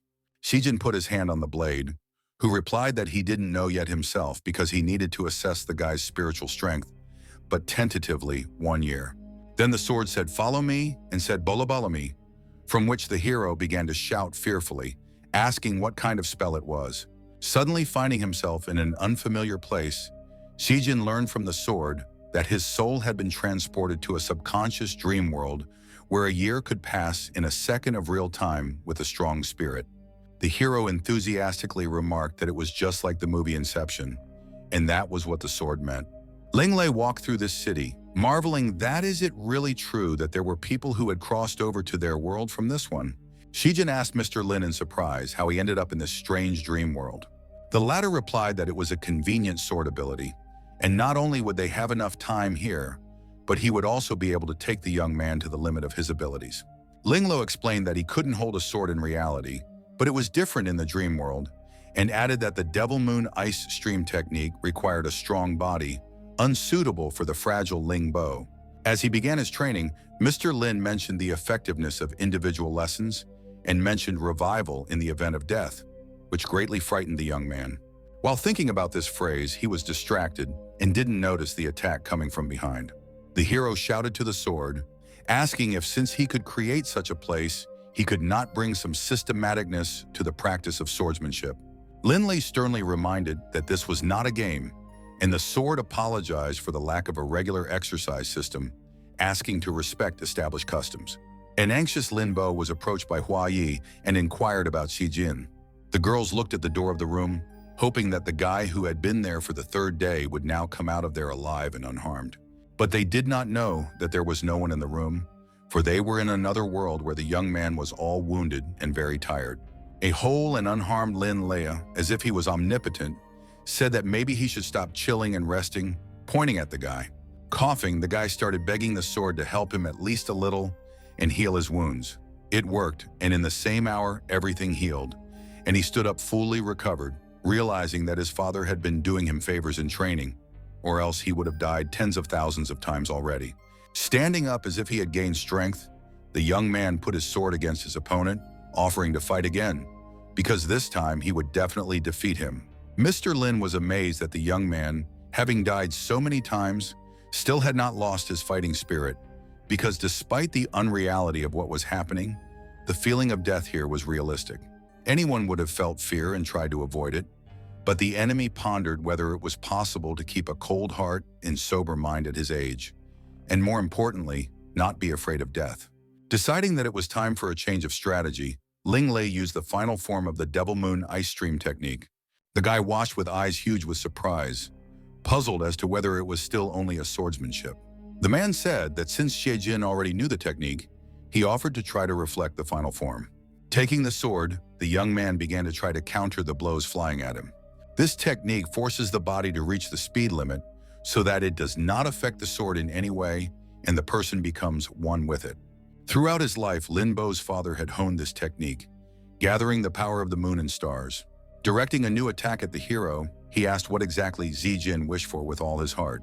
The guy realized that he wouldn't be able to repel it in time and would die after being scared, because it was really scary. He realized that he was afraid of death and never felt that his life meant anything in this world. The young man sank into the memories of his childhood, realizing how insignificant and useless his existence had been. The images of his parents had been erased from his memory in the years since they had abandoned him to his fate. So it didn't matter if he lived or not, and no one would be sad if he died, disappearing from this world. But now he is not the same, because in the other world he is surrounded by good people, his friends. And so his meaning of life, fate, and goals he will determine himself. With just such a message, he rushed into battle to repel the attack. The fight ended, and the opponents separated, recovering their breath. Mr. Lin looked at the young man with delight because he really did it, and fell to the ground without strength. Waking up, the guy heard from the sword that he had been unconscious for a very long time, and Ling Lelay had long gone. The hero looked around in surprise, noting the unusual details of the surroundings. Shijin asked the sword about the nature of this world, and the blade told him that everything was created from the young man's memories, including details long forgotten. As he was about to leave, the boy decided to look at one more place beforehand. He froze at the door, remembering that in that world his mother had married for the second time, but could not resurrect her image. Overwhelmed by the desire to see his mother, he resolutely opened the door, preparing to step into the past. What was his surprise when, stepping forward, he found himself in his old home. The young man saw little himself and his mother playing with him, very cheerful and happy. He was not long able to look at this picture, and as soon as the woman raised her head to see who had come in, the door immediately closed and she saw no one. Scared by what he saw, Jin ran out into the familiar world, where Blade explained that it was his strong memories that allowed him to enter that world. Blade said after leaving the guy that he did not think that he loved his mother so much, and he would cry with emotion. Leaving the room a few days later, the young man was surprised to find his friends, all this time waiting for his return. A few days later, the arena for the tournament was ready. Lin Yun and Mujulan discussed the upcoming tournament, noting the large number of strong participants who had gathered for the first time in 10 years. Now the differences between schools were blurring, so tournaments like this were a good opportunity to show what martial arts could do, and there were many students from their academy. The friends talked about the complicated system of selection and high competition, where luck plays not the least role in determining the winner. Talking among themselves, the friends suddenly noticed that it was their comrade Jin's turn. The training had been very intense, and the guy had slept for several days afterward, but he had not recovered his strength, so he was constantly yawning. One of the upperclassmen noticed the yawning and tired Jin and curiously asked if he was the famous freshman hero. Mujulan started asking a bunch of questions to Lin Yun, whether he was familiar with Jin's first high school student opponent, what he was like, and whether he was strong. The guy honestly answered that there might be a problem with this competitor, because he was around rank 5 right now, and even if their friend could win, he would spend too much strength. The senior mockingly noted Jin's calmness, considering him an arrogant upstart, and began to prepare to attack, confident in his superiority. The opponent declared the unfairness of life and his intention to put the junior in his place, rushing to attack the stepping stone on his way to victory. Jigen nonchalantly stopped the sword blade with 2 fingers, advising his opponent not to hold back due to the age difference. The stunned senior couldn't believe what was happening, suspecting some sort of deception or illusion. The high school student screamed in panic, fearing for the safety of his precious sword in the hands of the young man. The boy let go of the weapon with a slight movement, and the blade bounced smoothly towards his stunned opponent. The opponent, trying to save face, retreated, making excuses of inattention and condescension to the junior, not expecting such force. The overconfident senior shouted no more indulgences and rushed forward again. Jin once again grabbed his sword with 2 fingers, not allowing himself to be injured. The opponent was almost crying, begging him not to do this. After all, he still wanted a sword fight. The young man continued to hold the blade, and sparks of thoughtfulness appeared in his eyes. The senior fell to his knees, dropped the sword beside him, and realized that the only thing left to do was to give up, because he definitely wouldn't win. Watching this, Lin Yun assumed that the guy would have a psychological trauma, and the princess wondered if their friend had always been so strong. Smiling, Hua Yi revealed that last time, Jin had tied the warriors who were causing trouble for the Lin family to the pillars in the center of the city. Due to the large number of tournament participants, Gao Chen was among them, displeased with the Lin family's presence and determined to prevent them from winning at all costs. Lu Xiao reminded Gao of the possible attention to the Lin family if they performed well, but he brushed it off, stating his plans to prevent their success. The conversation was interrupted by a clerk bringing the bad news that Jin had just defeated his opponent. Gao, changed in face but understanding of Jin's abilities, yelled at the assistant for reporting trivia, knowing that he would not lose in his first fight. Lu Xiao stopped the departing clerk and asked what sword the young man had used in the first battle. Gao didn't understand his friend's interest after all. Jin was fighting the best high school student of their school, who was also their guard. Mr. Lu Xiao more seriously and intimidatingly asked about the sword again. Chen, unable to bear it, grabbed the servant by his clothes, shouting for him to answer the question clearly. But the answer he heard took him by surprise. Jin stopped his opponent's attack with 2 fingers, and he immediately admitted defeat. Looking at the arena through the window, Lu Xiao realized the curiosity of this little guy and the urgency to put him in his place. After the battle, Jin, passing by, noticed his friends and at their invitation joined them. Impressed by their victory over the 4th-ranked senior, the friends learned from the hero about the specifics of martial arts without the use of spiritual techniques. Mujulan cried out again, wondering how they had managed to defeat an opponent she considered very strong. Lin Yun admiringly called Jin a chosen one, lamenting his unremarkable life. Limbo announced the end of the day's competition and Lu Xiao's appearance only at the official competition, bidding farewell to her friends before returning to the dojo. Lin Yun hurried home as well, citing urgent family matters. Left alone with the princess, Sai Jin said that even though it had been a little while, he felt as if they hadn't walked together in a long time. The girl seriously rebuked Ji Jin for his constant troubles, but immediately faltered when she remembered her challenge to a duel before the school year even started. The young man also stopped, slightly embarrassed, and asked if he was really making the princess worry about him. Mujulan insisted to Ji Jin not to lose, and he nodded confidently and assured her of his success, after which they continued on their way. Watching Ji Jin's performance in the tournament, his friends silently admired his perseverance, knowing the upcoming training tomorrow that made him so successful in the competition. The commander-in-chief of the Gao family city guard, Gao Yuan, thought it was unacceptable for Her Majesty's personal presence at the tournament. The princess asked with mild bewilderment if the tournament would be meaningless without her presence at it. To Gao Yuan, the princess's safety was paramount, even more important than the tournament itself. Her Majesty reminded the commander-in-chief of his family's responsibility for her safety, asking if he wanted to keep her locked up at court out of some hidden agenda. He bowed respectfully, assuring her that all necessary security measures were in place for the tournament. The princess imperiously ordered him to go, and he obeyed her will without question. She said that she had heard about the participation of Zi's son from the Lin Lelay dojo, and she was curious to see him with her own eyes, wondering if he was handsome. An enraged Gao Chen slammed his fist on the table upon learning that Her Majesty would personally attend the tournament. Lu Xiao speculated the reason for his friend's behavior, but the latter reminded him of the importance of his family patronage for Lu's safety. As he left, Gao said that if Lu Xiao were to oppose that guy at the tournament, he wanted him destroyed.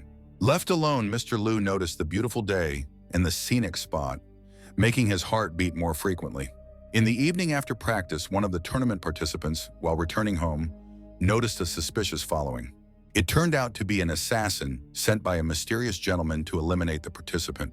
The lad unwound his spear, wondering who sent the assassin and if he was really thinking of preventing him from participating in an official competition.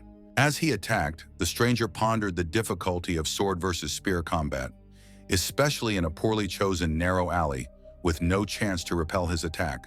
He lunged at the assassin with a divine spear of piercing strike.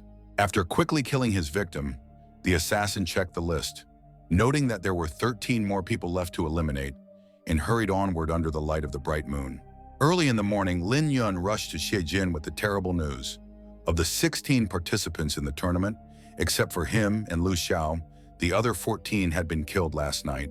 The second day of the competition began at the Lin Lelay dojo, where Mujulan, Limbo, and Hua Yi had already gathered. They were soon joined by a frightened young man, trying to find out immediately what had happened. To his question, he unexpectedly heard an answer from the princess's father, who said that it must have been the work of Lu, who was interested in the boy. When asked about the reasons for this opinion, the answer followed, characterizing Lu Xiao as having outstanding abilities, but an extremely impatient nature. Eager to fight the hero as soon as possible, Lu Xiao eliminated the other competitors, ensuring that the final would be just for the two of them, which made Ji Jin wonder if the tournament would be cancelled because of such actions. It was explained to him that Lu Xiao, having killed 14 people overnight, had secured a one-on-one fight with the devil sword wielder, perhaps by practicing before the encounter. The princess inquired about Lu Xiao's personality and his swordsmanship. Lin described him as an obsessive swordsman who traveled the world and challenged masters after the rebellion against Lin Lelay. This was how Lu Xiao studied martial techniques, perfecting the art of the sword to perfection. Mr. Lin recommended that the lad should not treat his opponent as an ordinary swordsman in the upcoming fight. The young man inquired about the devil blade he had just mentioned. Gao Yun explained that it was the third sword technique inherited by the magical general, and turned to Xiao Lei how much trouble he was causing. The protagonist was extremely surprised to learn that the interlocutor also had the surname Gao. Lin Yun explained that it was Lord Gao Yuan, as the Gao family was now leading and commanding the defense of the royal capital. Gao Yuan assured Ji Jin that his son would ensure his safety within the school walls. Hero said that Lu Xiao's long-standing conflict with Lin Lelay and the Gao family does not concern them if they do not interfere in it. Gao Yuan said that there was no proof of Lu Xiao's guilt, and as the protector of the capital, he should stop the jousting and check on both of them. However, respecting the emperor's will, he called for a dignified wait for the jousting to begin. Mr. Lin advised not to dwell on thoughts of the opponent, for if he wins, all questions can be asked in person. He added that in times of peace, such talents cannot be exposed to the dangers left behind, and Jie Jin promised to try his best. Gao Yuan, leaving, said that he would send soldiers for safety and ordered Xie Jin to stay here and wait for orders while the rest of them went back. The friends, not wishing to argue, decided to go away and lastly asked Xie Jin to be careful. In the evening, lying down and getting ready for bed, the young man heard the sword's warning of someone's footsteps. He was alert and noticed an unknown figure slipping silently through the window into his room. The young man immediately asked who it was, but the stranger, not calculating, landed badly and fell to the floor and started screaming in pain. The stranger rebuked the awake Xie Jin for trying to scare him, to which the latter objected, pointing out the inappropriateness of a nighttime intrusion. The stranger approached, clarifying the identity of Xie Jin, who confirmed the statement and in response demanded to identify himself. After dropping the hood, a beautiful girl with unusual pink hair appeared in front of the young man and introduced herself as Ling Lelay. When asked by the young man about the purpose of the visit and the method of entry, the girl boastfully replied that even the spirits wouldn't have noticed her, but Xie Jin ironically pointed out her clumsy appearance. The stranger pointed out that everyone in the tournament had been killed, and now she was the only one who had come to see him, and he was expressing such equanimity that it wasn't even funny.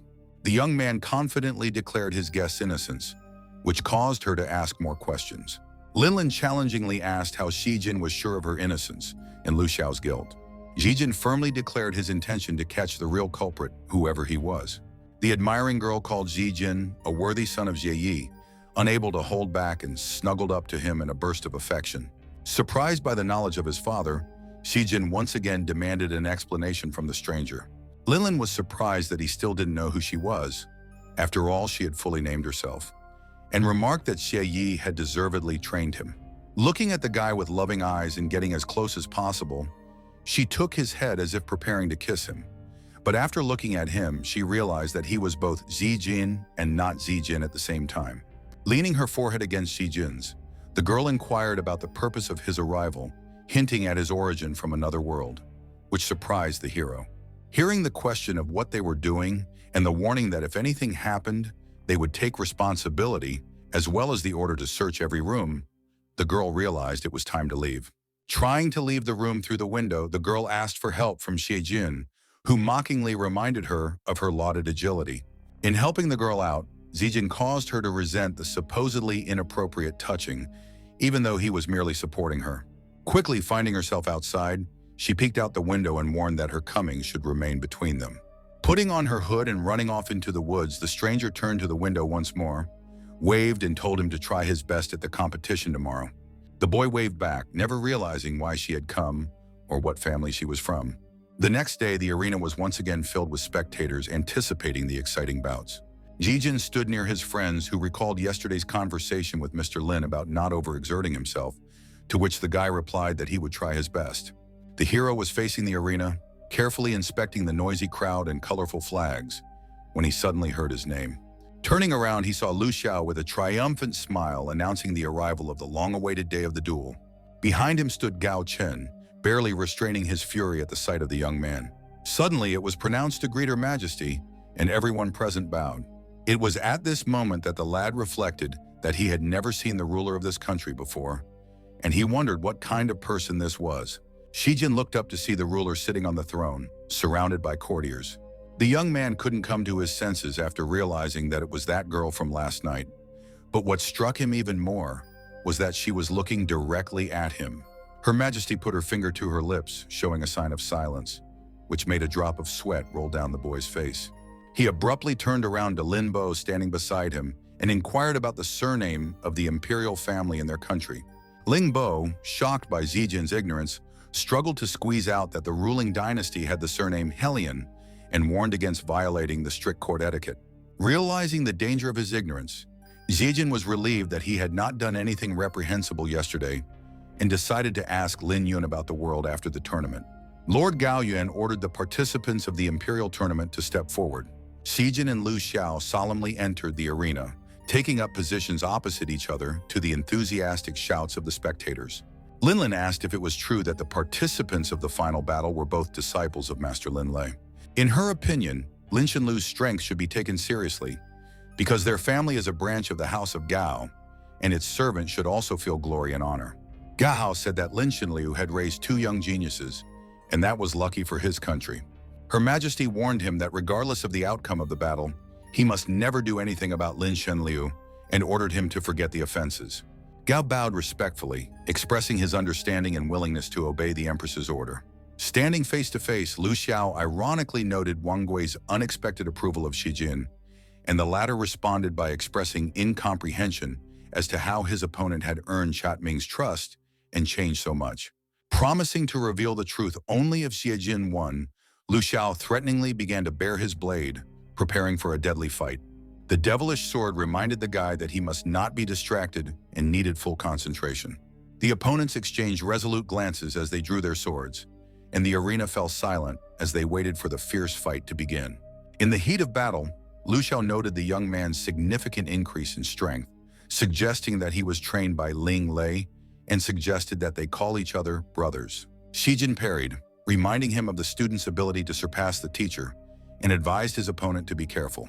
Lu Xiao, expressing impatience to test this assertion, swiftly swung his blade that flashed in the air. The boy, showing lightning-fast reaction, barely had time to jump back, avoiding the deadly blow. Instantly gathering himself, Xi Jin released Lin Shenlu's latent energy, preparing for a counterattack. The fight continued. The opponents added speed and barely had time to fend off each other's blows. The princess, watching the battle, noticed that they were very strong and powerful. Unlike a magic duel, they don't use any special techniques. There is no wall of fire, typhoon, or hurricane, but the arena is very tense. Limbo noted that they exclusively used martial arts. Constantly, someone was attacking and the other was fighting back. Life and death, victory and defeat were at the tip of the blade. One powerful strike and both opponents, thrown back by the force of the collision, scattered to different ends of the arena. Barely able to stand on his feet, the hero realized that his opponent was the strongest he had encountered, as intimidating as Spirit King Gao Qi. He is even as strong as Ling Lelay's predecessor and father combined. Lu Xiao, smiling admiringly, recognized his opponent's strength, noting that he hadn't enjoyed a duel like this in a long time. Xi Jin, trying to hide the trembling in his voice, honestly admitted his fear of his formidable opponent. Lu Xiao suddenly softened, offered to keep the young man alive in exchange for admitting defeat, considering it a more interesting outcome. But the hero replied that if he admitted defeat now, he must not dare to defeat him later. Lu Xiao, accepting the challenge, prepared to use his legendary cicada ghost sword technique. The sword tried to warn its owner that the cicada blade was as sharp as its wings and not only cut iron like clay, but also had other special effects. Xi Jin's opponent jumped high and began to execute a complex sequence of movements of his deadly technique. The young man was barely able to repel the attack, but the sword warned that it was not yet complete, and bleeding wounds appeared on the hero. The fight continued with increasing intensity, with Lu Xiao fiercely attacking and Xi Jin straining all his strength to repel the blows. Seeing more and more wounds on himself, he finally realized that it was the vacuum effect. Due to the high-frequency vibration when the sword swung on its trajectory, a vacuum was instantly released, forming a second invisible blade. Almost covered in blood, but still fighting, the young man realized the unusual nature of the attack. The cicada's vacuum blade acts after a blow from a regular sword. He realized that if he interrupted the attacks of the cicada blade, he would not be able to stop subsequent attacks. Masters, unlike mages practicing martial arts, focus on using their physical and spiritual strength. To defeat a strong opponent, a master must train tirelessly, building up his power. If it is not possible to break through the enemy's defense, it is necessary to improve the speed of attacks. The path of an adept martial artist is a continuous striving to increase the speed of movements. The speed of light is not the limit, their skill is the endless development and torment of the flesh. The apprentice turned to the master sitting in front of him, asking if it was easier to slow down the enemy if one couldn't get faster. The boy asked for help in creating the Eye of Cicada's sword, unsure of the end result but confident in the name. Lu Xiao fought with Xi Jin using exactly that sparkling in the air, the legendary ghost cicada sword. Gao Yun, watching Lu Xiao's lightning-fast attacks, was certain of their irresistibility. Lin Lin commented anxiously, urging the lad not to die so senselessly in this battle. The young man's friends, tensely watching the fight, shouted out his name, warning him of the danger. Si Jin, showing incredible agility, miraculously dodged the deadly blow, preserving the integrity of his spine. The opponent, intrigued by the evasion, decided to test the young man's next move by swinging his sword again. In response to the attack, Si Jin swung his weapon, shouting out the name of the moon sword technique. Lu Xiao bounced back, realizing that the guy had broken through his defenses and needed to increase the distance. Only a full swing of the sword could repel the cicada's attack, so by guessing the right moment, the blade would be able to destroy his weapon. Reflecting the blows, Mr. Lu assumed that Ling Xin had transmitted the strength of the moon to the young man. He swung his sword and used the technique with a wave, smashing the stone in front and rushing toward the young man. Standing in a fighting stance, Si Jin pondered the risk while his sword encouraged him, promising to repel any attack. Inspired by the power of the moon transmitted by Ling Xin Liu, the lad was ready to rush into battle with renewed determination. In a swift dash, the young man jumped up, delivering a lightning-fast strike, so fast that the spectators did not have time to catch his movements. Lin, amazed by Lu Xiao's lack of reaction, assumed that the attack was incredibly swift and unexpected for the opponent. Her Majesty began to ponder that they, watching from the side, could see the blows, but in front of the eyes of the guy's opponent, everything was different. Using his body and sword, he stopped the attack, and with his smooth foot movements, he demonstrated the skill of anticipating his opponent's steps. Lu Xiao knew that Si Jin's inaction was deceptive, and after such a move, having accumulated all his strength, the young man rushed forward with light, imperceptible, smooth, and clearly calibrated steps. The girl enthusiastically described the essence of the illusion, comparing it to the disappearance of the moon, invisibly watching from the sky, ready to applaud the mastery of the deception. Seeing the young man slash through his opponent's sword, Her Majesty realized that Si Jin was indeed a consummate swordmaster, mastering the Ling Lelay technique. His friend's first reaction was quite strange. No one could believe that he had won. But after realizing that it didn't seem like it, they began to rejoice for their friend who had defeated Lu Xiao. The defeated soldier started coughing, and through the pain, he muttered that the guy's sword was good, and only a person who had gone through many battles and training would be able to master a technique of such strength. Si Jin warned the defeated opponent not to move, keeping the blade dangerously close to his heart. As if speaking of this last request, the defeated man started to say that if it was possible, he would also like to stand like this for a little while. But when he continued that once he came to his senses, his soul would already be completely consumed by the demon, his sword began to turn red. Seeing the change in the color of the blade, Her Majesty immediately knew that it was the devil's power and was frightened. She shouted for the young man to move away from the defeated enemy, and Gao Yuan ordered the Royal Defense Squad to be put on alert. The hero also saw the change, but he only managed to utter this with frightened eyes. The dying opponent with red pupils let out a chilling scream filled with demonic energy. Around the sword, the ghost of a crying demon hovered ominously, filling the air with a gloomy aura. The sword explained to the frightened and uncomprehending guy that apparently the cicada sword had been infected, and it was clearly done by the third demon killed by Ling Lelay, that is, the weeping demon. The royal guards, realizing the danger, rushed towards Lu Xiao in an attempt to stop his transformation. But they didn't stand a chance, for they didn't even get close to him as everyone started to drop dead. Lin Yun ordered everyone to leave urgently and ordered level 4 and above military personnel to make a safe exit. The princess clearly didn't want to listen to him and had already prepared her weapon, the arrows, to attack. Lin also shouted for them not to attack the demon, as they were not his opponents, trying to stop his friend standing next to him with this. But Si Jin is still there, and right now their duty is to protect the ordinary people, and the young man can only hope for himself. Limbo froze in confusion and fear, unable to believe what was happening before her eyes. Halion asked about the curse placed by the dying demon on the cicada sword that caused Lin Lelay's ailment. Her Majesty was advised to take shelter in a safe place while the Lord and guards dealt with Lu Xiao. Wearing the crown, the princess accused them of negligence, leading to a dangerous situation due to personal revenge. She warned of her upcoming serious conversation with Lord Gao about what had happened. The Lord angrily accused Mr. Lu of submitting to evil, demanding that he stop resisting detention.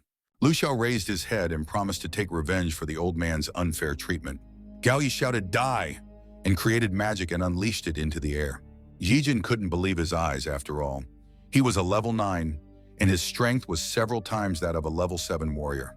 But the demonized student was not going to give up and also unleashed a demon to help him carry out the plan.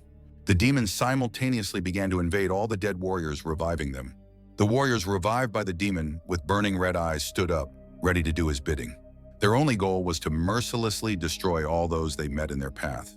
But before that, the resurrected soldier's skin peeled off, revealing ghastly bony figures ready for battle.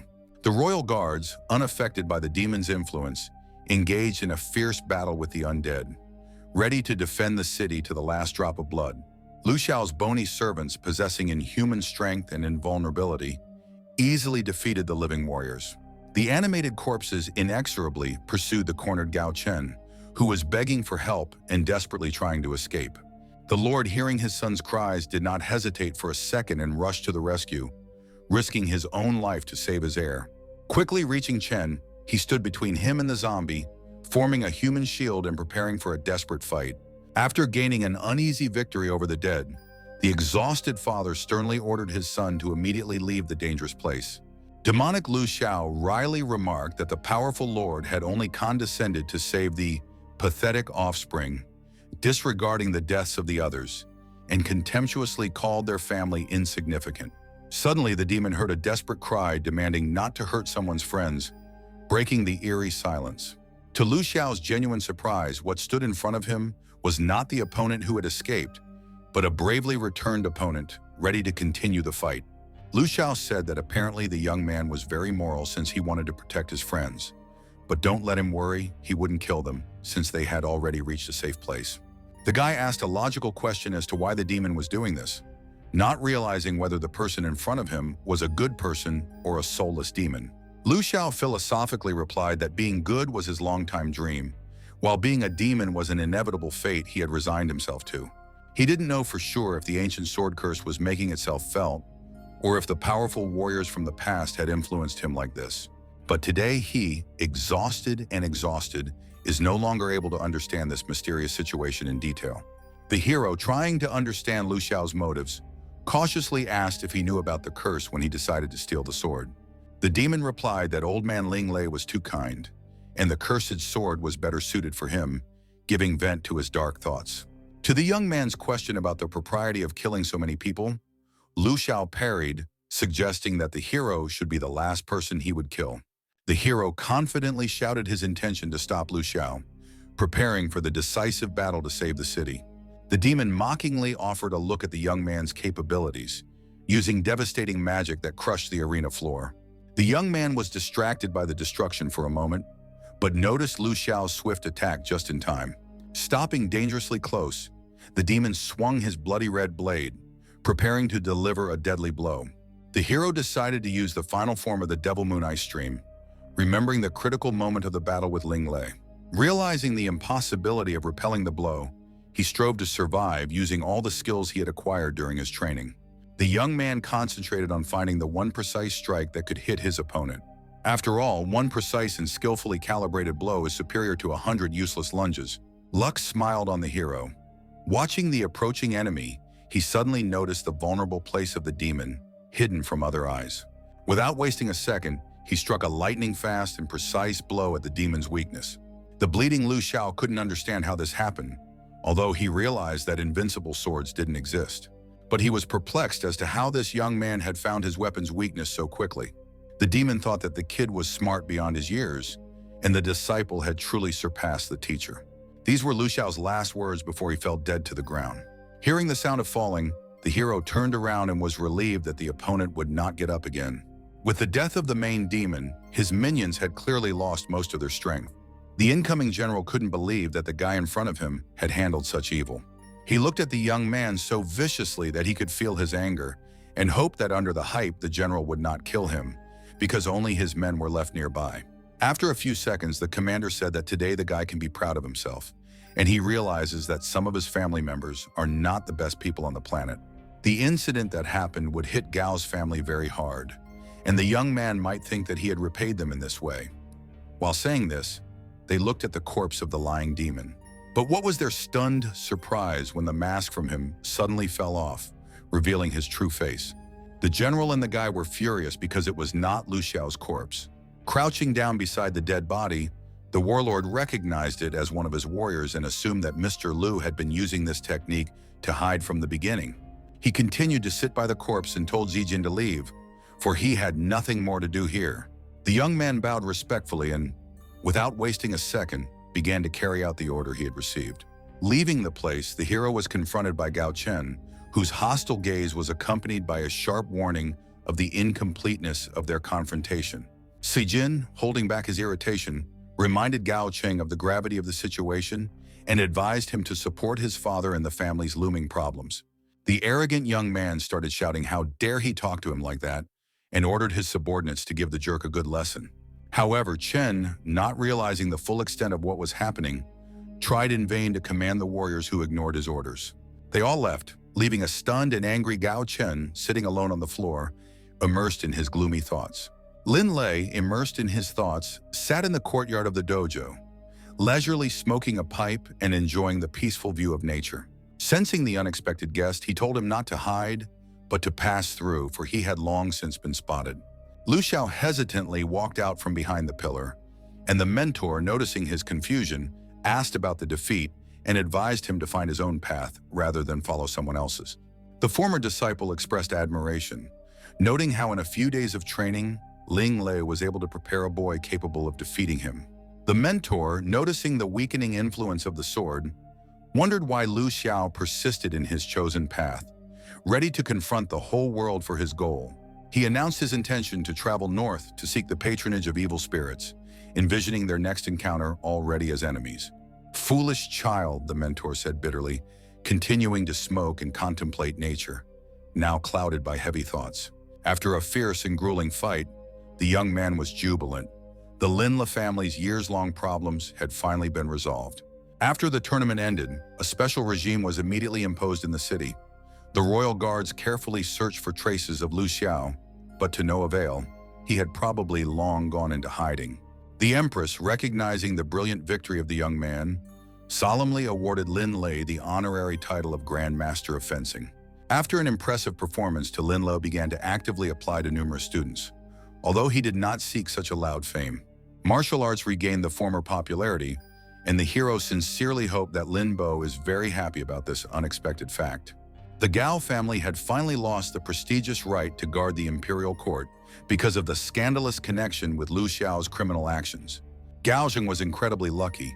Thanks to his father's influential connections, he was not imprisoned, but only placed under strict house arrest. The boy inwardly rejoiced at this just ending, so typical of the downfall of a negative character in fascinating book stories. A lot had happened recently, but unfortunately, Zijin was simply confined to his bed, for after the competition, every tendon and muscle in his body ached terribly, and he could not move. Lying there in complete inactivity, he anxiously thought about the many important exams he had missed, but he hoped that there was no concept of staying back for a second year in this world. Suddenly, the window opened with a slight creak, and the intrigued hero looked with undisguised curiosity at the mysterious guest who had suddenly appeared. The young man was genuinely surprised to see the Empress herself again on the dizzying height of the third floor of his modest room. She deftly and gracefully climbed in, laughing contagiously and playfully calling herself the inimitable, agile Helian Lingling. When he asked her about the reason for her unexpected visit, the angry girl called him an egregious brute and jokingly began to kick him lightly. After calming down a bit, she sternly reminded him to carefully observe the palace etiquette, knowing her true high-ranking personality.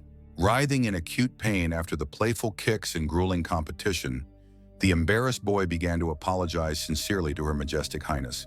The girl crouched down beside him, about to say something, but the young man saw her underwear and sweated with embarrassment. Raising his embarrassed gaze, he was surprised to learn that she had specially come to congratulate him on his brilliant victory, having decided to visit him personally, having learned about his deplorable condition. Interestedly, the lad asked if she had sneaked here again, for in the palace her guards would again raise the alarm, but in spite of the danger, she entered into the position of a subject and came. A displeased Helian said that if he talked to everyone like that, he would never gain the favor of any girl. The young man laughed, asking if it was that bad, and maybe she would give him some title to make it easier to get girls. The Empress wryly mocked the young man's naivety, saying that even with a high-profile title, he would remain a rustic in the eyes of the refined girls of the capital. She stood up with her arms crossed on her chest and added that even if she gave him a high title, no worthy girl would look in his direction. Is the situation really that hopeless? Do I really have no chance at all? The frustrated young man asked, calming down after the joking altercation. Laughing, the Empress sat down beside him again and told him not to be afraid. For if no one really needed him, she would gladly take him to her palace. Frowning, the embarrassed lad replied that he didn't want to get into the palace that way at all. Suddenly, a caring Limbo came silently to the door of his cozy room, knocked politely and gently warned him of her imminent entrance. Frightened by the knock, the Empress demanded shelter. But the young man, explaining the lack of suitable places, suggested she leave the same way, to which she objected, pointing out the dangerous height of the third floor. Limbo, radiant with joy, entered the room, and upon seeing Zijin sprawled out on the bed in the empty room, she affectionately said his name. "Limbo, is that you?" the young man asked with feigned surprise, secretly fearing the discovery of the hidden Empress.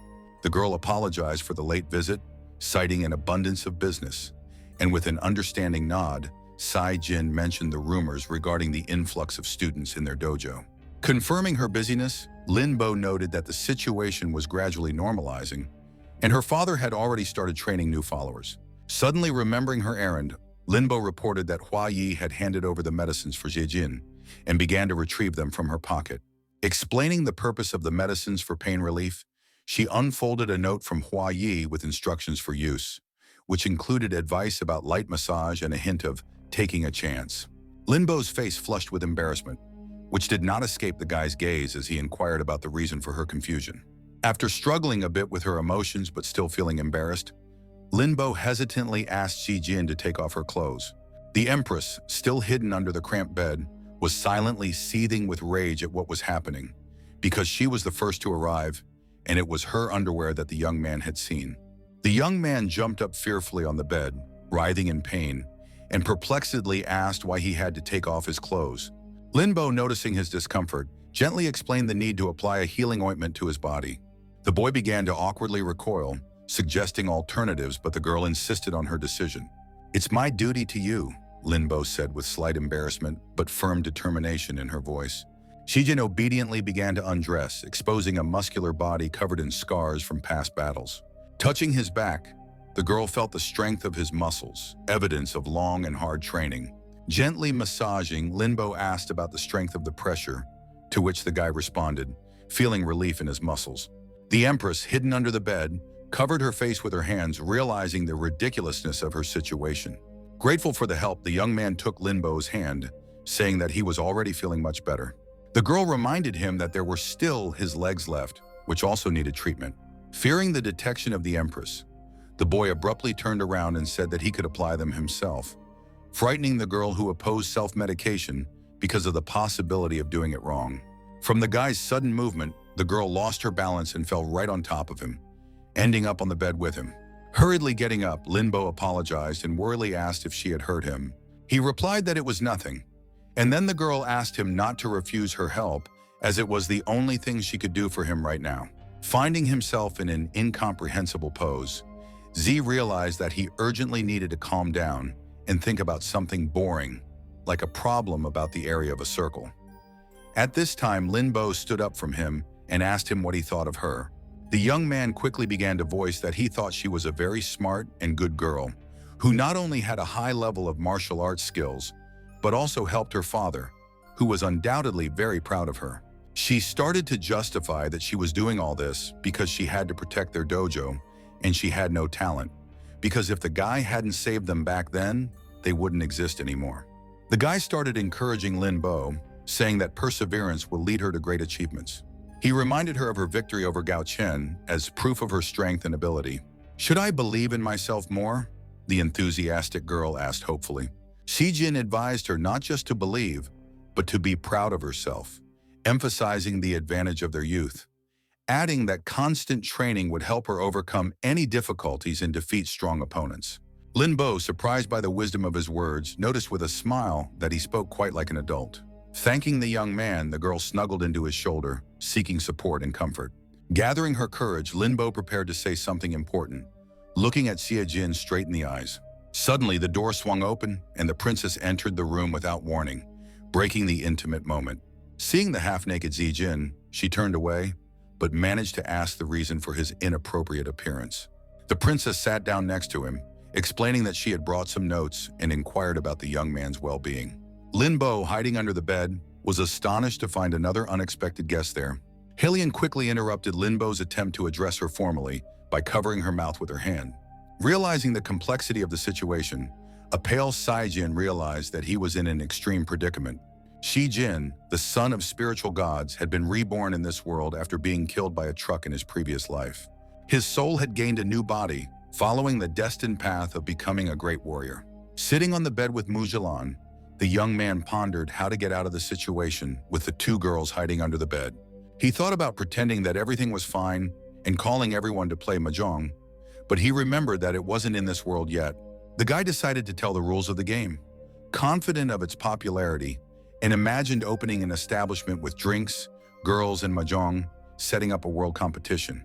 Immersed in fantasies, the young man did not notice the bewilderment of the princess sitting next to him, and then planned to teach demons to play the game, so that everyone would compete, figuring out the relationship. Concerned by the boy's strange appearance and behavior, Mujulan touched him, asking if he was all right and if he had a fever. But he shouted that then there would be no wars and deaths, frightening her. The fright made the girl jump up and the notes that were lying on her lap sprinkled. Bending over to pick up the papers, she rebuked Zijin for scaring her. The guy realized that the princess would now notice the hiding girls and he would be finished. And so it happened. Leaning over, Mujulan saw them, and the young man was already mentally saying goodbye to his life. There was no point in hiding any further, and everyone began to get out of their hiding places. When asked by the princess about what was going on, Limbo was the first to say that she was helping the boy apply the ointment that Huayi had given him. Mujulan asked if he couldn't apply the ointment to his body himself, putting Limbo into a stupor. While in the background, the empress giggled, for that tone immediately gave away the princess. An angry Sijin blamed the empress for the situation. Hylian wondered if he was really blaming her for everything that was happening. Mujulan, noticing the stranger, asked Sijin who she was. Shocked by the princess' ignorance, the young man introduced the empress as Her Majesty. The startled Mujulan started to bow, but in response she heard that they were not at an official reception, so they would dispense with courtesies, and besides, she was a princess of a neighboring kingdom. When asked about the reason for the empress's visit, Sejin only shrugged his shoulders in bewilderment. About to culturally cut into the princess's conversation, the empress coughed so that everyone would shut up and pay attention to her. When that happened, she explained that Zijin was special and she had an errand for him, so she hoped that everything that happened here would stay between them. A surprised Mujulan queried about the specialness, but the empress said that the young man would explain everything himself. Hylian then turned to the standing Ling, saying that she had planned to meet her father in addition to this, and asked her to escort her out. The woman bowed and said, "Of course, Your Majesty." As she left, Limbo handed the princess some medicine and asked her to help their mutual friend. When the empress and Limbo left, Mujulan returned to the young man, who wanted to explain the empress's words, but she said to apply the ointment first. While giving the massage, the princess noticed the young man's good shape and rebuked him for flirting with girls. With a smirk, the protagonist asked if she was jealous of other girls. The princess reminded him of the importance of studying to achieve the rank of spiritual deity, hinting at her progress. Calmly and without straining, Zijin said, "Why not, since his parents are spiritual masters?" Entering the dojo, the girl watched the training of the new disciples with interest. Ling Lelay noted with deep reverence that the impressive influx of disciples was undoubtedly a merit of Her Majesty. The Empress had strongly expressed the need to curb the Gao family's ambition, which had recently overstepped its bounds. Mr. Lin was quick to say that he was merely a swordsman and was not versed in such political matters. "Your remarkable constancy is admirable and surprising," the shrewd Empress remarked with slight irony. She commanded the training process of the elite warriors imperiously and unappealingly, ignoring the master's obvious doubts. Ling Lelay, with poorly concealed annoyance, inquired about the true purpose of her unexpected and persistent visit, not believing that she had simply come to look at his life. At the old fence of the dojo, Hylian cautiously and as if casually inquired about Lu Xiao's mysterious northern journey. After a long, tense pause, the Empress asked directly and decisively about the master's unconditional loyalty to his wayward disciple. Ling Lelay respectfully bowed his gray head and firmly affirmed his unwavering loyalty to his mentor's duty and principles. Linlin turned away from him with the realization that to some extent he was right and had nothing to scold him for. Gracefully seating herself on the bench, she detailed the extensive search for a miracle medicine to cure him undertaken by Xie Yi and Ruan Di. The experienced Mr. Lin took a deep breath and confessed that he had almost resigned himself to his unenviable situation. The Empress ranted excitedly about the critical importance of his recovery in the face of the impending global catastrophe. The experienced master instantly realized that such a high person would not appear without a good reason. And the first thing that came to mind was a demon invasion. She hinted cryptically that there were creatures in the world far more dangerous and insidious than the demons they knew. Perhaps the Empress was referring to the half-crazed Gao Chen, who at this moment was violently smashing everything around him in a fit of uncontrollable rage. A counselor standing nearby urged the enraged Gao to keep his composure and dignity in the face of his subjects. Gao Chen slammed his fist on the massive table and angrily exclaimed that his shameful expulsion from the school irreparably tarnished the family honor.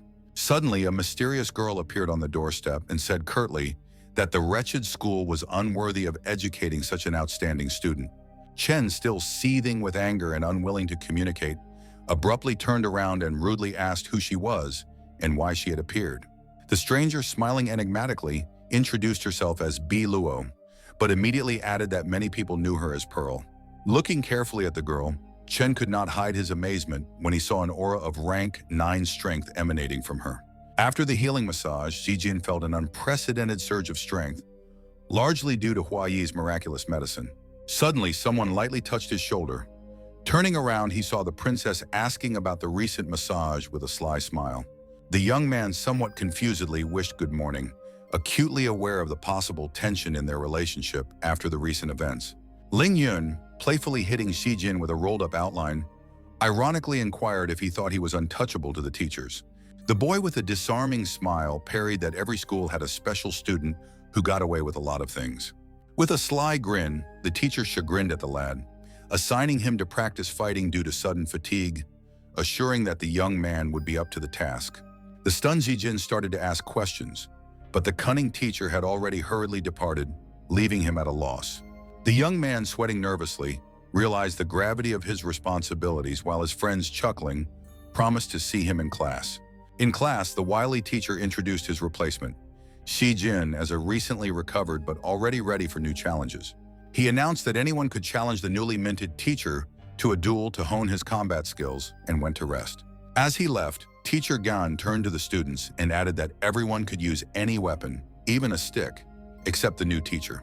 The excitement of the disciples excitedly challenged the new teacher to a duel. Xijin visibly tensed up, fearing the possibility of a massive attack from his classmates.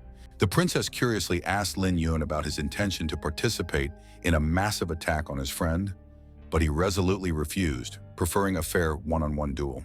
Limbo noted everyone's enthusiasm, and Hua Yi attributed it to the rare opportunity to fight a strong opponent.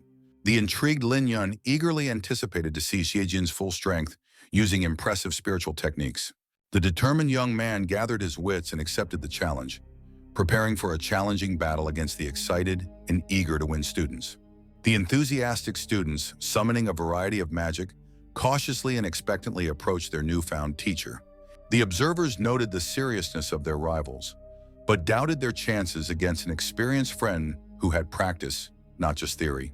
The first attacking student briefly used a rather powerful third-level technique called Fireball, but he didn't even have time to use it before the faster and more agile opponent grabbed him by the elbow with lightning speed. Due to the active magic in the guy's hand, as he twisted his elbow, the fireball rushed towards the frightened students, causing them to panic. It was definitely the right decision on their part, as the powerful flaming ball exploded very close to them. The teacher looked at his defeated opponent very seriously and sternly, and firmly said that he had completely lost in this fight. Letting him go, the confident young man began to rapidly create magic for his unconditional victory in the battle. One of the female students, who was watching all of this closely, decided to take the chance and go on a decisive offensive. She attacked with an electric discharge, arrogantly believing that the teacher wouldn't have time to react. To her amazement, he easily repelled the attack and used the water flow technique, thus creating a solid cage of bubbling water that she could not escape from on her own. Yijin continued to use a variety of first-level techniques, using the dangerous and sharp ice discs, for example. While the teacher was distracted by the trapped student, the other two used powerful level 3 techniques, but the young man had the foresight to use the ice discs, repelling the stealthy attack. Sensing the impending insidious attack in time, he deftly threw them high up and was able to blind the brazen attackers for a while. When the stunned students finally opened their eyes again, there was no one in front of them. They could not understand where their rival had disappeared so suddenly and without a trace. However, they didn't have to look for him for long, because one frightened student shouted loudly that he was already standing behind them. Before they could react to the warning, the students found their opponent behind them, who grabbed them by the shoulders and grinningly announced their total defeat. The astonished students were amazed at Xiejin's unrivaled skill and made no secret of it. And his astute friends noted his brilliant tactical approach to combat.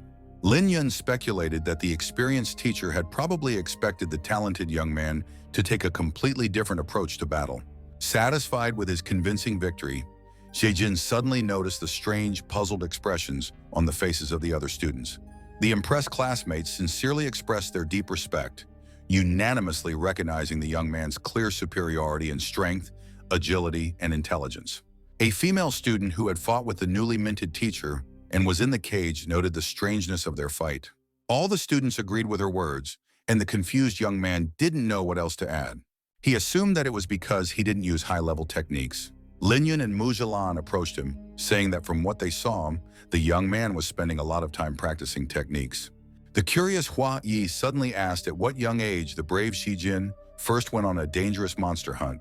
The hero smilingly said that he thought he was around 8 years old, as if knowing that it was too early and he was special.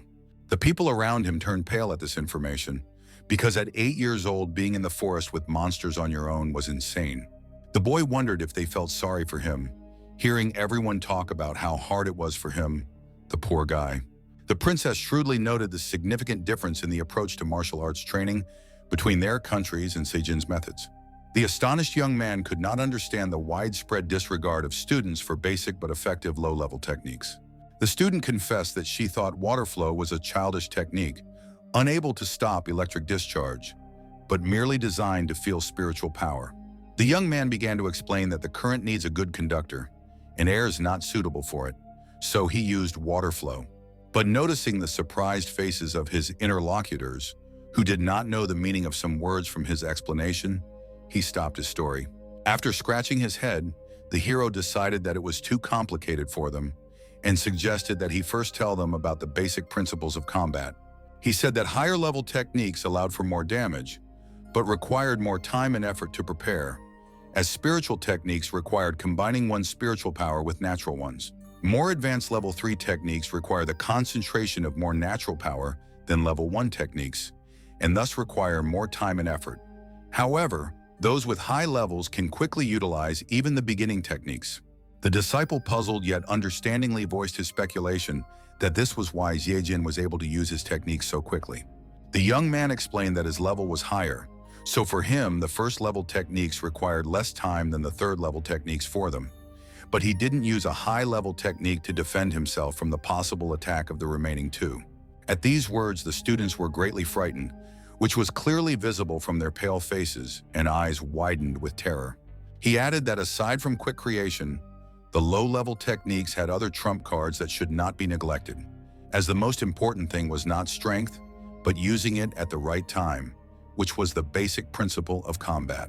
Saying that each technique has its own use, he created a fire on his hand and advised to study the basis deeper before using complex techniques. After all, it was possible to make the flames grow much stronger, and he created a wind in his other hand, showing an example of what he said. But if one created a vacuum, the flame would immediately extinguish, for the elements react differently with each other. Inspired by the new knowledge, the energetic students immediately began to practice their newly learned techniques with enthusiasm. The newly minted teacher watched with delight, happy that he was able to teach his classmates something new. Teacher Gon praised the boy and said that he should become a teacher, promising to talk to the principal, causing the boy to turn pale and frightened, asking if the teacher was mocking him. While they were talking, they didn't notice that everyone had already dispersed, and the teacher said that now was the time. but the boy didn't understand the time for what. Lin Yun, who approached, decided to explain everything briefly and very clearly, suggesting, "Let's fight." The protagonist looked at his friend incredulously, as if doubting the adequacy of his words, and asked if he was not joking. His comrade replied with unwavering determination in his gaze that he was absolutely serious and would not miss such a unique opportunity to compete. Lin Yun warned that unlike the other students, he had been honing his skills since childhood, so don't expect to defeat him easily. The resourceful Xie Jin asked Gao with a pointed tone for permission to use his favorite sword in the upcoming battle. The teacher yawned and firmly rejected the young man's request, genuinely wanting to see his new, unknown techniques. The enemy said that the hero must surely be aware of his strength, the element of ice, and created sharp ice cones. The princess asked about the intricacies and peculiarities of the ice element with lively interest. She followed the battle closely, trying to unravel Xie Jin's mysterious element. The opponent shouted, "Take that!" and pointed to 3 sharp ice flows he had just created at the hero. The young man pondered as he created the ice discs, thinking that the cone-shaped ice of the opponent increased the damage and speed of the technique by easily overcoming air resistance. Shigen noted that it was worth it to only slightly affect the enemy ice, and it would immediately change trajectory. Lin Yun noted the unusual use of ice instead of fire to repel an attack. He was impressed by how easily Xie Jin was able to find the weakness of his technique. An opponent shrouded in a shimmering aura warned that fighting him would require serious mental effort. The young man looked at him in surprise, not understanding what he was going to do, but he decided not to miss the opportunity to attack. After all, he couldn't defend himself all the time. Lin Yun admitted with a sly smirk and undisguised pride that he had borrowed an interesting technique from Xie Jin. "What the?" the protagonist asked in surprise when a swift ice bullet suddenly flew towards him. With a powerful strike, it threw one of the fighting men backwards, causing those watching the fight to stare in amazement. Lin Yun held another bullet in his hand and looked at it admiringly, saying that it was just as Xie Jin had said, fast, easy, and effective, and offered to name the technique. Sai Jin, slightly embarrassed, explained that he usually called this effective technique simply ice bullets. The friend approved of the name, and after announcing the new technique, he fired a whole series of ice projectiles at the enemy. Trying to dodge, the young man was angry at the copying of the technique and amazed at the speed of mastering it, realizing Lin Yun's strength. The less agile Xie Jin, while avoiding the attack, was accidentally hit by an ice bullet that immobilized his leg. Unable to move, the guy decided to try to attack his opponent from behind, and creating magic, directed it at the back of his friend standing in front. The princess watching this was amazed, for this was her style of fighting. Lin Yun, after creating an ice defense, explained that he had studied Mujulan's style perfectly, rendering Sai Jin's techniques ineffective. Limbo, watching the exciting battle with admiration, couldn't hold back an exclamation about the guy's incredible strength. Teacher Gon noted that without the sword, Xie Jin's strength had diminished, but in spiritual techniques, the opponents were equal. The teacher admired Lin Yun's innovative technique, deciding to include it in future ice element textbooks. The boy dodged, pondering that fighting with Lin Yun was quite different from fighting with a princess and much more unpredictable. The ice element allowed Lin Yun to completely control the battlefield, immobilizing his opponent's leg with an ice trap. Xie Jin realized that cold strengthened ice but also made wind more powerful, so he created a wind defense against ice bullets. With this multifunctional technique, the young man planned to not only defend himself, but also launch powerful crushing counterattacks. Concentrating, he directed a fierce stream of wind directly towards the surprised opponent. He was once again disappointed as Lin Yun used a third-level technique and created a wall of ice in front of him. Seeing that he was once again unable to cause damage to his opponent, the guy decided to prepare for an elemental blending attack. The improved wind power started to help, and it started to break the ice shield. The princess was surprised that this second-level technique was more in line with the third level in terms of strength. The teacher explained that the young man was skillful at using atmospheric changes to strengthen his techniques. Lin Yun, seeing the cracking shield, warned Xie Jin to prepare a decisive strike. The young man applied the new technique, the protagonist, to show his true strength and see what he could do with it. Limbo and Hua Yi were amazed at the power of the fifth-level technique used in the battle. Xie Jin decided to use the second-level technique, Stream of Fire, which began to mix with the flow of wind. Limbo wondered if the combination of fire and wind would be able to resist the element of ice. The princess noticed that the ice bullets had greatly weakened the fire attack. "Level 2 technique, electrocution," shouted the guy, concentrating the energy in his palms. The powerful electric discharge slammed into the opponent's shield with a deafening crackle, causing it to crack. Mujulan exclaimed at the destruction of the defense, but the teacher remarked that it would no longer affect the outcome of the battle. Lin Yun shouted, "Victory is mine!" and raised his hand up, controlling the huge hammer above him. The disciples in the courtyard were astonished to see a 5th-level technique performed by Lin Yun. The young man's opponent, still holding his hand up and holding the hammer, asked if he was going to give up. The guy smugly replied that the opponent shouldn't even think about it, because he was much faster and had already finished preparing his attack, so only he should surrender here. Mujulan shouted to Teacher Gan that they were going to kill each other and hoped that he would stop them. The latter muttered for her not to worry, as he was in control of the situation, and continued to watch the battle. Lin Yun couldn't hold back, so he lowered his hand, followed by his hammer, preparing for the strongest impact on the ground.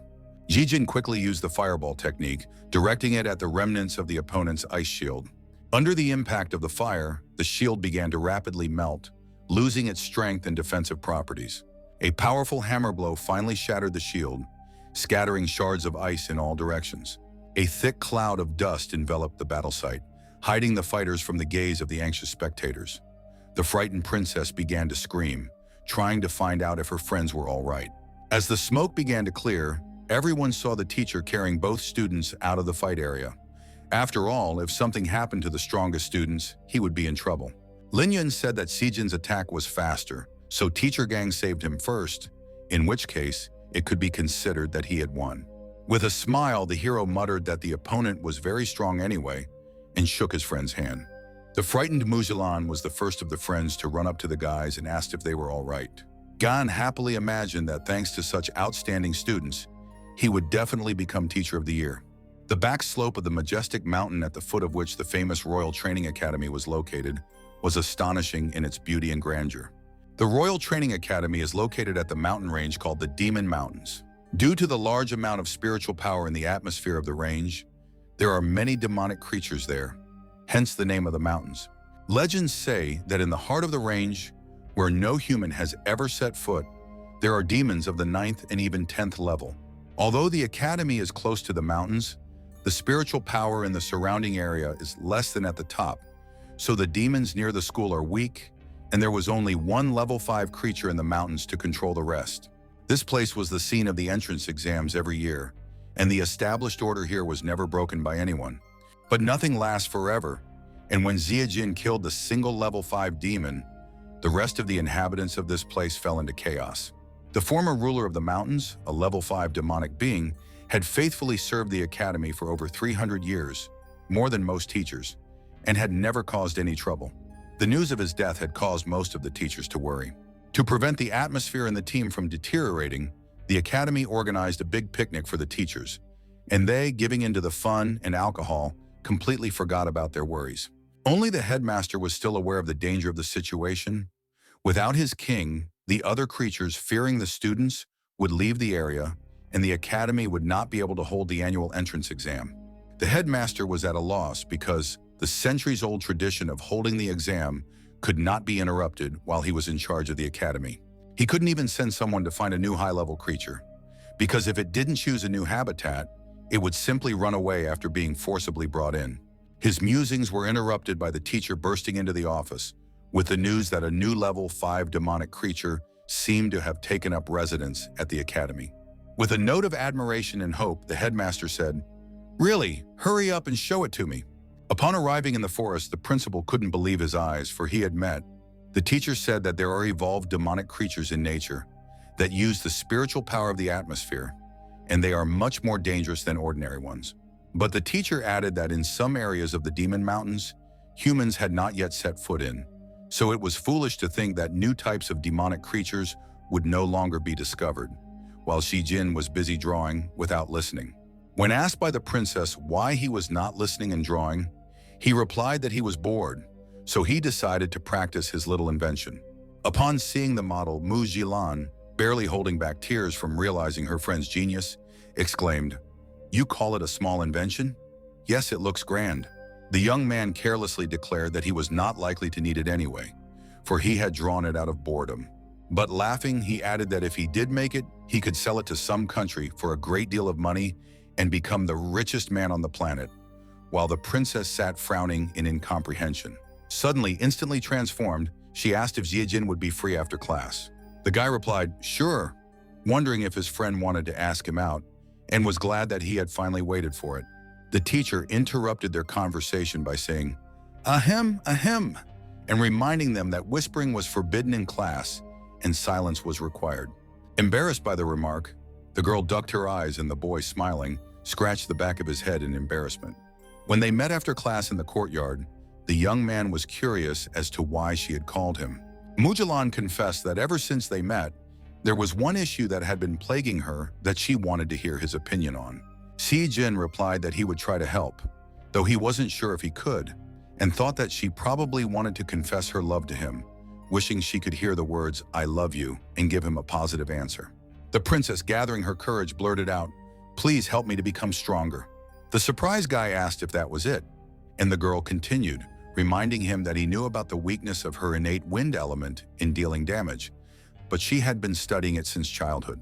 With a change in his face, Xiejin tried to understand why the girl was obsessed with battles and asked if she knew how to develop her strength since wind battle tactics were not as varied. Mujulan agreed that she should follow the manuals and raise her spiritual power to master high-level techniques, but after his fight with Lin Yun, she realized that she was misusing even the techniques she knew. She admitted that she had pondered over it for a few days, trying to solve the problem herself but to no avail, so she had sought his advice. Shyly adding that she hoped not to seem too impudent, she heard the young man say that the two of them, who had agreed to reach the rank of spiritual majority together, were godsend to help each other.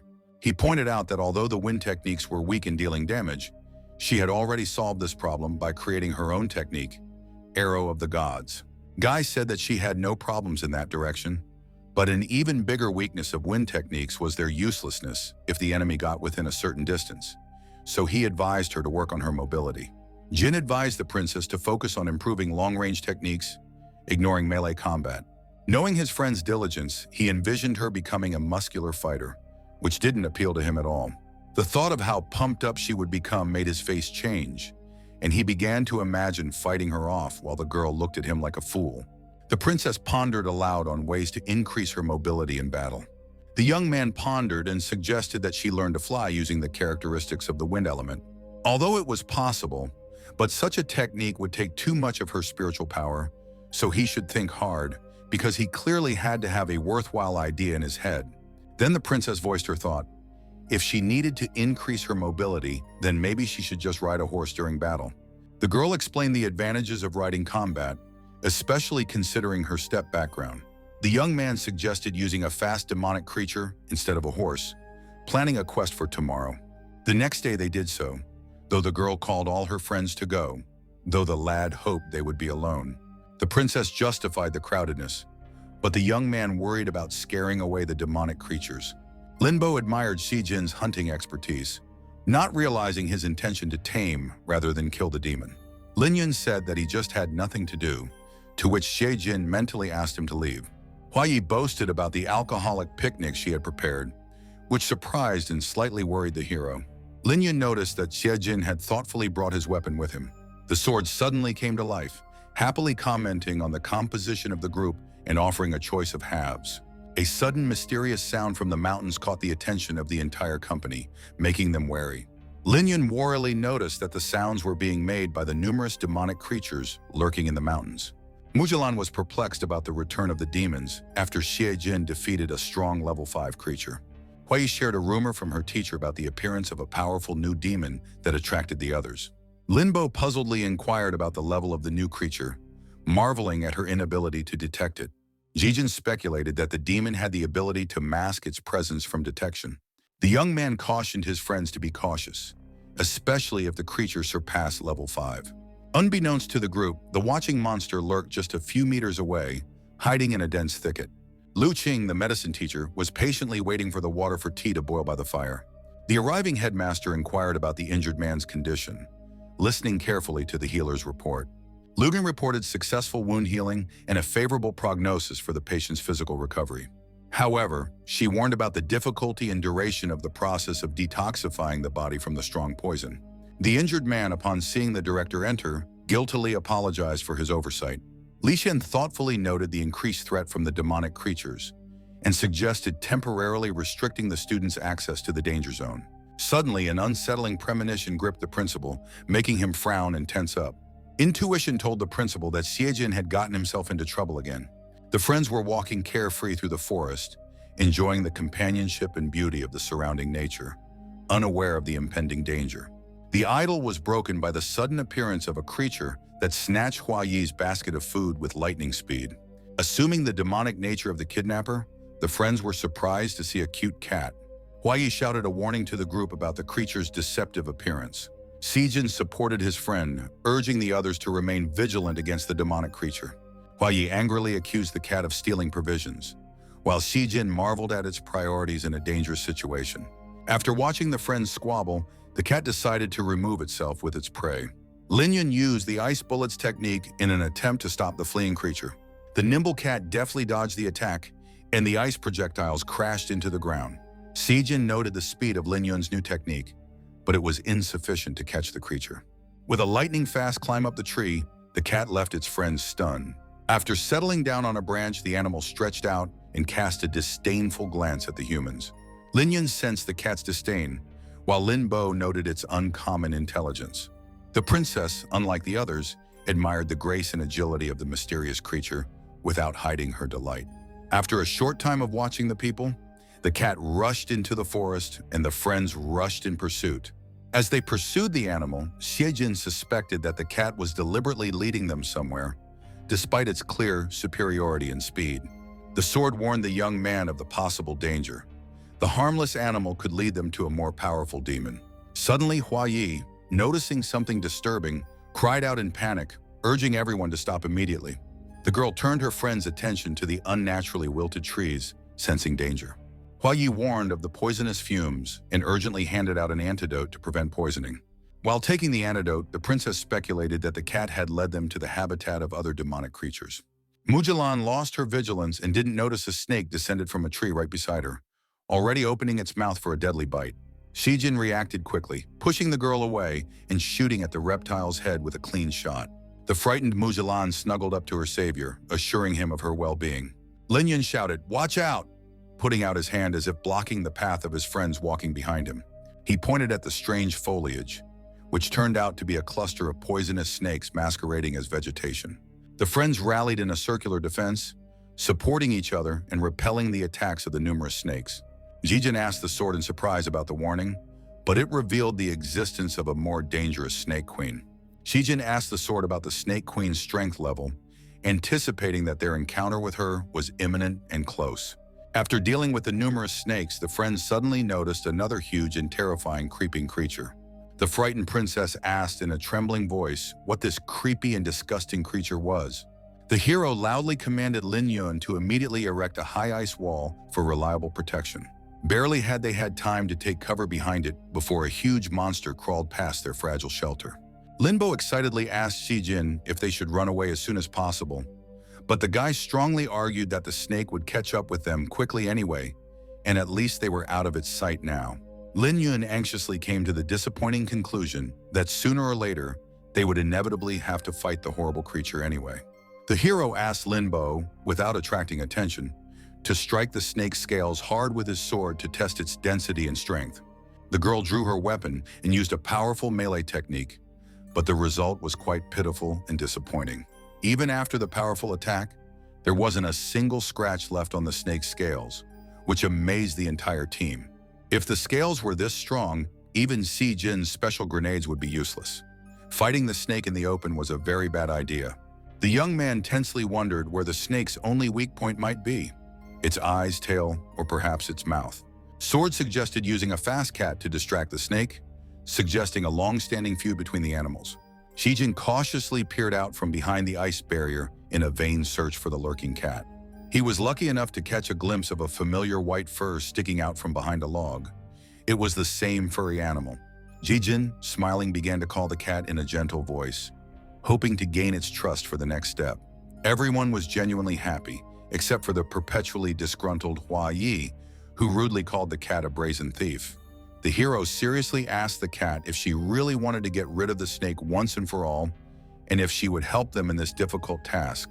The clever animal closed its eyes understandingly, as if silently agreeing, and the touched princess involuntarily reveled. The affectionate cat gracefully approached the lovely princess, softly meowing and caressing her whole body. Noticing the cat's obvious affection for the lovely Mujulan, the sword advised the boy to ask the girl to concentrate the powerful natural wind power around the animal. The young man politely approached the princess with this unusual request, and she readily agreed. The focused girl began to create a mysterious and palpably powerful energy around the cat, looking fearlessly at her. Suddenly, the miniature fluffy kitty transformed into a truly terrifying, huge giant cat, causing everyone to stare in amazement. The astonished Lin Yun rounded his eyes and opened his mouth, while the admiring princess joyfully exclaimed that the cat had completely absorbed the natural wind power. Jijin explained to his friends in detail his risky, but still had a good chance of success cunning plan. The loyal companions amicably assured the hero of their full and unconditional trust, ready to follow him. Sai Jin insistently instructed the brave cat to distract the formidable snake by any means possible, strongly emphasizing that the outcome of the battle and the overall victory directly depends on it. The shrewd animal understood everything perfectly well and promptly ran to execute this risky plan. The nimble cat teased the ferocious reptile, skillfully dodging the swift attacks and making the snake constantly miss. Carefully watching this breathtaking spectacle, Zijin told Limbo to prepare to deliver the first apt and crushing strike precisely at the snake's vulnerable eyes. The determined girl, lightning fast, drew her sharp sword and swung rapidly. The enraged snake again failed miserably, unable to catch the fidgety cat. The hero gestured to stop the belligerent Limbo, telling her to delay her attack for a while, and sternly ordered Hua Yi to greatly strengthen her combat power. Unlike melee warriors and those using natural techniques, Hua Yi could skillfully transform her spiritual power to repeatedly strengthen others. The young man saw that the cat had cleverly lured the snake directly to their ice shelter and immediately gave Limbo a tentative signal to attack. The girl shot at the snake's left eye, and the creature, maddened by the pain, swiftly flew up, dragging Limbo behind him. Noticing the blind spot of the blinded snake, Zijin ordered everyone to strictly stick to the left side of the reptile. Limbo, balancing on the hilt of the sword thrust into the snake's eye, tried to hold on to its sturdy scales. While the girl distracted the snake, Mujulan and Xiejin, saddled with the cat, prepared to execute the second part of the plan. Deftly skipping along the massive knobby torso of the maddened reptile, the fearless princess threw a mighty piercing arrow of the gods. The snake opened its teeth wide in unbearable pain, trying to devour the pesky humans. But now it was the boy's turn. He used a level 4 crushing technique, a huge ice block that crushed the disgusting snake's head to the ground. With all his might, Zijin shouted to Lin Yun that it was now his star turn. "Just in time," the young man exclaimed, activating the huge hammer technique with a wave of his hand. Lowering his hand, he aimed the hammer at the block of stone protruding from the snake's head, delivering a powerful blow. Limbo, who was watching the battle from a tall tree, shouted frustratedly that there was no way they could penetrate the super-strong scales. Despite the snake's increasing hissing, the guy urged his friends to trust him, assuring them of the success of the plan. Mujulan, gathering all her strength, conjured the god's arrow and used the spiral shot technique, aiming it straight at the reptile's mouth. After patiently waiting for the right moment for the snake's mouth to open again, the determined hero grabbed the grenade, pulled the pin, and took aim. His unerringly accurate throw, and the massive body of the snake began to explode in different places, tearing the flesh into bloody shreds. From the deafening explosion, everything was covered in thick, acrid smoke. Shijin and the cat princess hurriedly stepped back, tensely watching the scene. When the choking smoke finally cleared, they were relieved to see the gruesomely mutilated body of the defeated reptile prostrate on the ground. They scrutinized the still body of the snake, fearing the slightest movement and preparing for a possible attack. Convinced of their victory over the reptile, the friends enthusiastically raised their hands, loudly celebrating their success. The grateful Hua Yi praised the heroic Xiejin with feeling, saying sincerely that without him, there was no way they would have been able to deal with such a powerful demon. Lin Yun and Xiejin jokingly said that next time, They would rather go to a boring class instead of a dangerous adventure, making Mujulan standing next to them laugh heartily. Satisfied with their success, the hero rather stated that they had completely achieved their goal, watching the princess stroking the huge cute cat affectionately and tenderly. Mujulan hopefully asked the cat if it would be her loyal battle partner, and the intelligent animal happily meowed in agreement. Lixing leisurely drank the fragrant tea in his luxurious study, having already forgotten about the recent anxious premonition about Xiejing. His blissful peace was suddenly disturbed by a terrified teacher who ran in and confusedly announced the terrible news that a powerful level 5 demon near the school had been mercilessly killed by Xiejing's grenades. At this news, the stunned headmaster dropped the cup with a trembling hand, shattering it to pieces. Was the restless Xijin deliberately doing this to spite him? Xijin sat cross-legged on the bed, carefully holding the legendary Oblivion sword in his lap. The young man, prepared to be transported to another world, fearlessly said to the sword, "Shall we go?" Through fascinating conversations with the weapon, the boy learned a lot about its amazing capabilities and mastered the art of transferring to other areas for productive training, this time in the forest.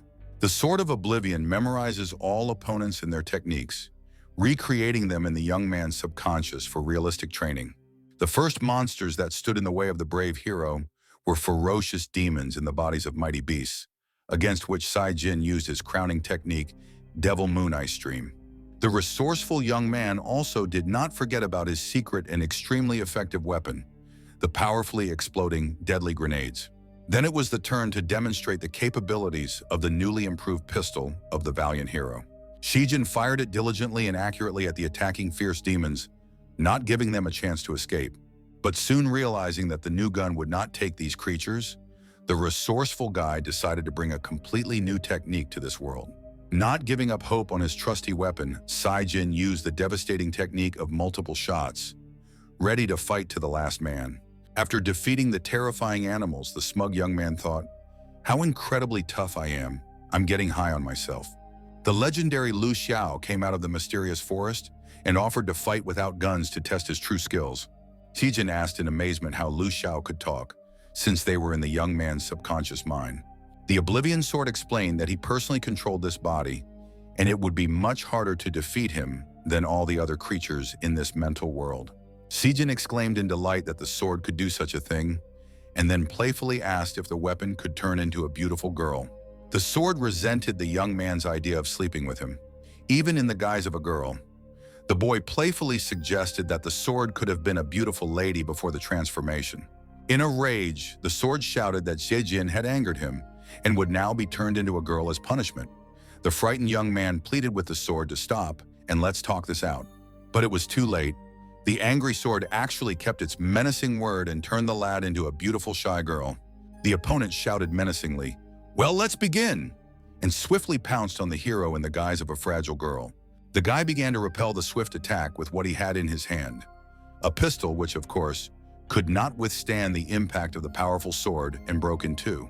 Xiejin exhaled that it was lucky they were in his subconscious. Otherwise, he would have had to answer for the broken gun, then drew his sword for defense. The fight was incredibly hot and tense. The opponents fought on equal footing, not yielding to each other. But suddenly, creating a small pause in the battle, they crossed swords, and the guy realized, this is his chance.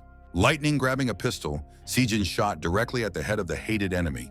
The bullet didn't do much damage to the enemy, only throwing him back.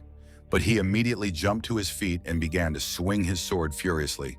The enemy was furious, and he summoned an army of loyal guards to help him. Fearless warriors rushed into battle to defend their formidable lord, ready to fight to the last man. Xiejin would not be himself if he had not saved grenades for such an occasion, which he promptly took out and threw into the thick of the enemy troops.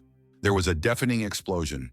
Everything was covered with thick smoke, and the young man, taking advantage of the zero visibility of the enemy, decided to stealthily approach him for a decisive blow. As he got very close to the enemy, Xiejin began to summon a powerful fire technique that was capable of incinerating everything in its path. With one crushing blow, he shattered the ice mirror with the reflection of the enraged enemy, who was helplessly watching his defeat. Still standing in front of the young man in the form of a girl, the enemy watched in bewilderment as he concentrated on twirling something fiery in his hand. Meanwhile, Zijin was creating a huge flaming ball technique that would bring about the enemy's imminent doom. Directing the sizzling ball directly at the enemy, the hero sent it flying. The exhausted enemy stopped after hitting a tree and said that if Zijin didn't limit himself to close combat techniques, he could easily defeat Lu Xiao. The young man replied that instead of praise, he would prefer to return to his real body as soon as possible. Lu Xiao argued that the fight wasn't over yet, as he was still alive, and offered to kill him. He asked why he would do that, as they were only in his subconscious and the defeated enemy had no strength left to resist. He had never killed anyone before, but his mentor argued that to gain true strength, a hero had to go through it, and it was better to do it here for the first time so that he would be ready for it in the real world. Zijin replied firmly that he would only kill if absolutely necessary, and he did not wish to become a ruthless killer just yet. Sword began to say that the young man was too naive and would one day regret his decision, for it could lead to terrible consequences. Not having heard enough, Zijin interrupted the sword, saying that he had enough advice for today and let the mentor keep it to himself because he was dead tired and hoped for a quick end to the training. But it was not to be. The sword said that the training for today was not over, and it was necessary to increase the difficulty a little. Suddenly, the academy director, swordsmanship master Ling Lelay, and Lord Gao Yuan himself appeared in front of the young man. The terrified hero cried out, begging for help, and dropped his sword from his lap in terror. The outraged Zijin accused the sword of sadism for such a prank and tried to break his mentor against his knee. The sword rebuked the young man for being ungrateful and for missing his chance to fight with level 10 warriors. Zijin asked how the sword had recreated in his subconscious the director and General Gao Yuan, whom he had not fought. The sword warned against underestimating his experience and admitted that the information from the student's memory was enough to fully recreate the opponents. The boy asked about the criteria for dividing warriors into levels, because the more battles, the more difficult it was to determine them. Sword said that before warriors were simply divided into strong and weak, and levels were introduced later as a standard for ease of training, citing the example of spiritual techniques from a mixture of spiritual and natural power. The mentor explained, the power of a spiritual technique depended on the amount of spiritual and natural energies transformed for it, increased by hard training. In other words, the more powerful a warrior is, the more power he can put into a technique, and this is called vertical growth. At the same time, if two warriors of different levels try to create the same technique, the higher-leveled one will succeed faster. This is horizontal development. Zijin impatiently stated that he knew all this himself and asked the sword to better explain why there was a need to divide warriors into levels at all. The mentor pointed out that a warrior's progress would slow down if he continued practicing the techniques of the third level after reaching the fourth level, so it was necessary to follow the golden mean. A level 4 warrior trying to learn a level 6 technique would encounter insurmountable resistance, comparable to an untrained person trying to lift 250 kilograms, which could cost them their life. The first deity, considering the spiritual and natural powers of the techniques, divided them into levels for the safety and efficiency of the warrior's training. That was the main point of such gradation. The mentor confirmed that even mighty warriors a level below the deities risk death at the hands of a mere brigand, so a hero should be on guard regardless of his strength and skills. The shrewd sword figuratively compared their dangerous world to thrilling movies, emphasizing the reality of the threat to heroes. A tired-looking Zijin cut his mentor short, signaling that he understood everything, and asked him to stop the lecture, hoping that the sword would finally fall silent. Suddenly, the young man asked if he had understood correctly that everyone except the deities should be careful, and asked who they were. The sword mysteriously replied, if he knew who they were, he wouldn't be a mere blade, and wouldn't put up with Zijin's antics. This is the ultimate mystery of the universe. With a yawn, the boy suggested to finish, complaining of hunger and wishing he could find the princess to get some food. Upon approaching Mujulan's room, the young man rubbed his eyes in amazement, unable to believe what he saw. The girl's room was filled with cat toys and devices, as if the princess had become a slave to the cat. When Mujulan looked up, she slightly startled. She asked if Zijin had seen Lin Yun, who hadn't been seen at all in the past few days. The young man replied that he had heard that his friend had gone home on some business and wondered if he had not returned yet. Furious, Lin Yun shouted out to his companion, clarifying whether he had correctly understood that their family should support the Gao family no matter what.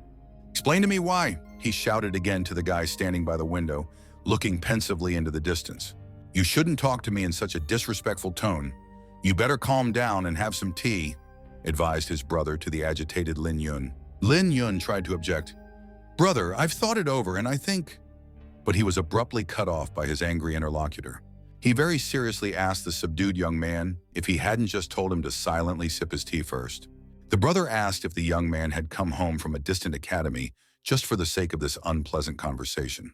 He asked him if he understood that the stubborn Lin Yun was determined to resign from the Gao family at any cost, and he asked about the reasons for his radical desire. Lin Yong explained that the Gao family, having a high position and being responsible for the protection of the city, did not fulfill their direct duties, but were busy eliminating the opposition and opposing new forces, hampering the development of the country. The interlocutor praised the young student's political knowledge, but found it insufficient. Lin Yun's face darkened, expressing his disapproval of his brother's position.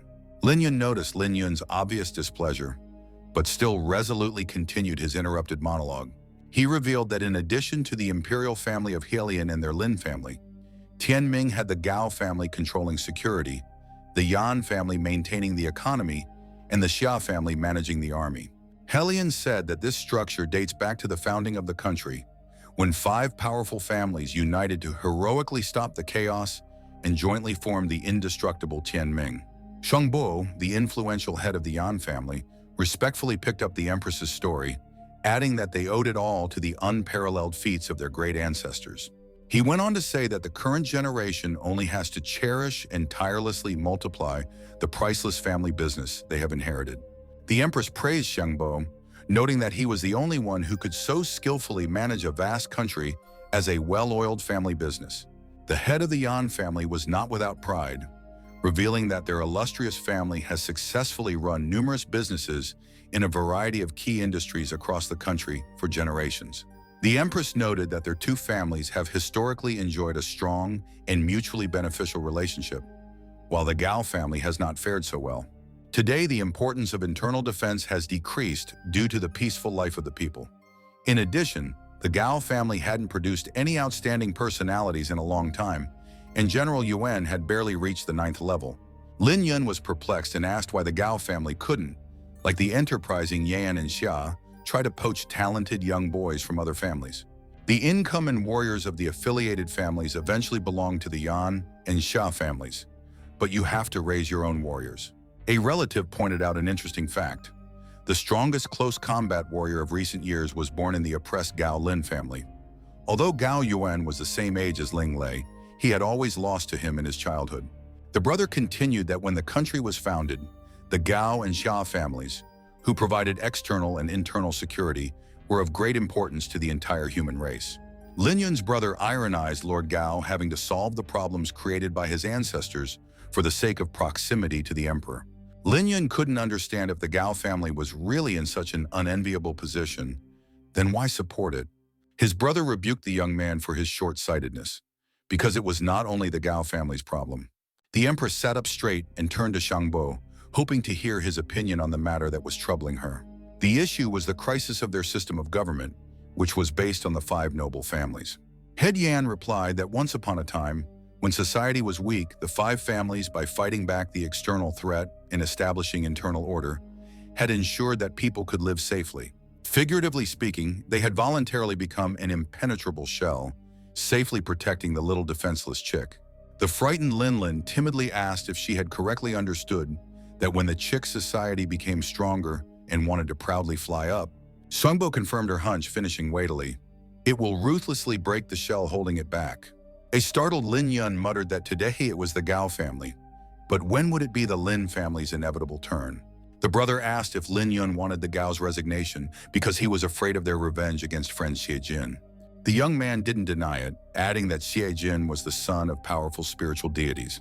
Lin Yun's brother indifferently speculated about the possibility of killing Xie Jin, who was not a spiritual deity. A worried Lin Yun asked about the risk of his parents' revenge. In response, he pointed out the massive consequences of such a revenge on the entire human race, emphasized the connection between power and responsibility, reminding them of their family's duty to be aware of this relationship. Lord Gao Yun, immersed in important written matters, was working intently at his massive desk. An unexpected knock on the study door interrupted the Lord's musings, and a visitor announced the arrival of the Jian and Lin families. Gao Yuan ordered to serve the guests exquisite tea, but cautioned against overzealousness in serving them.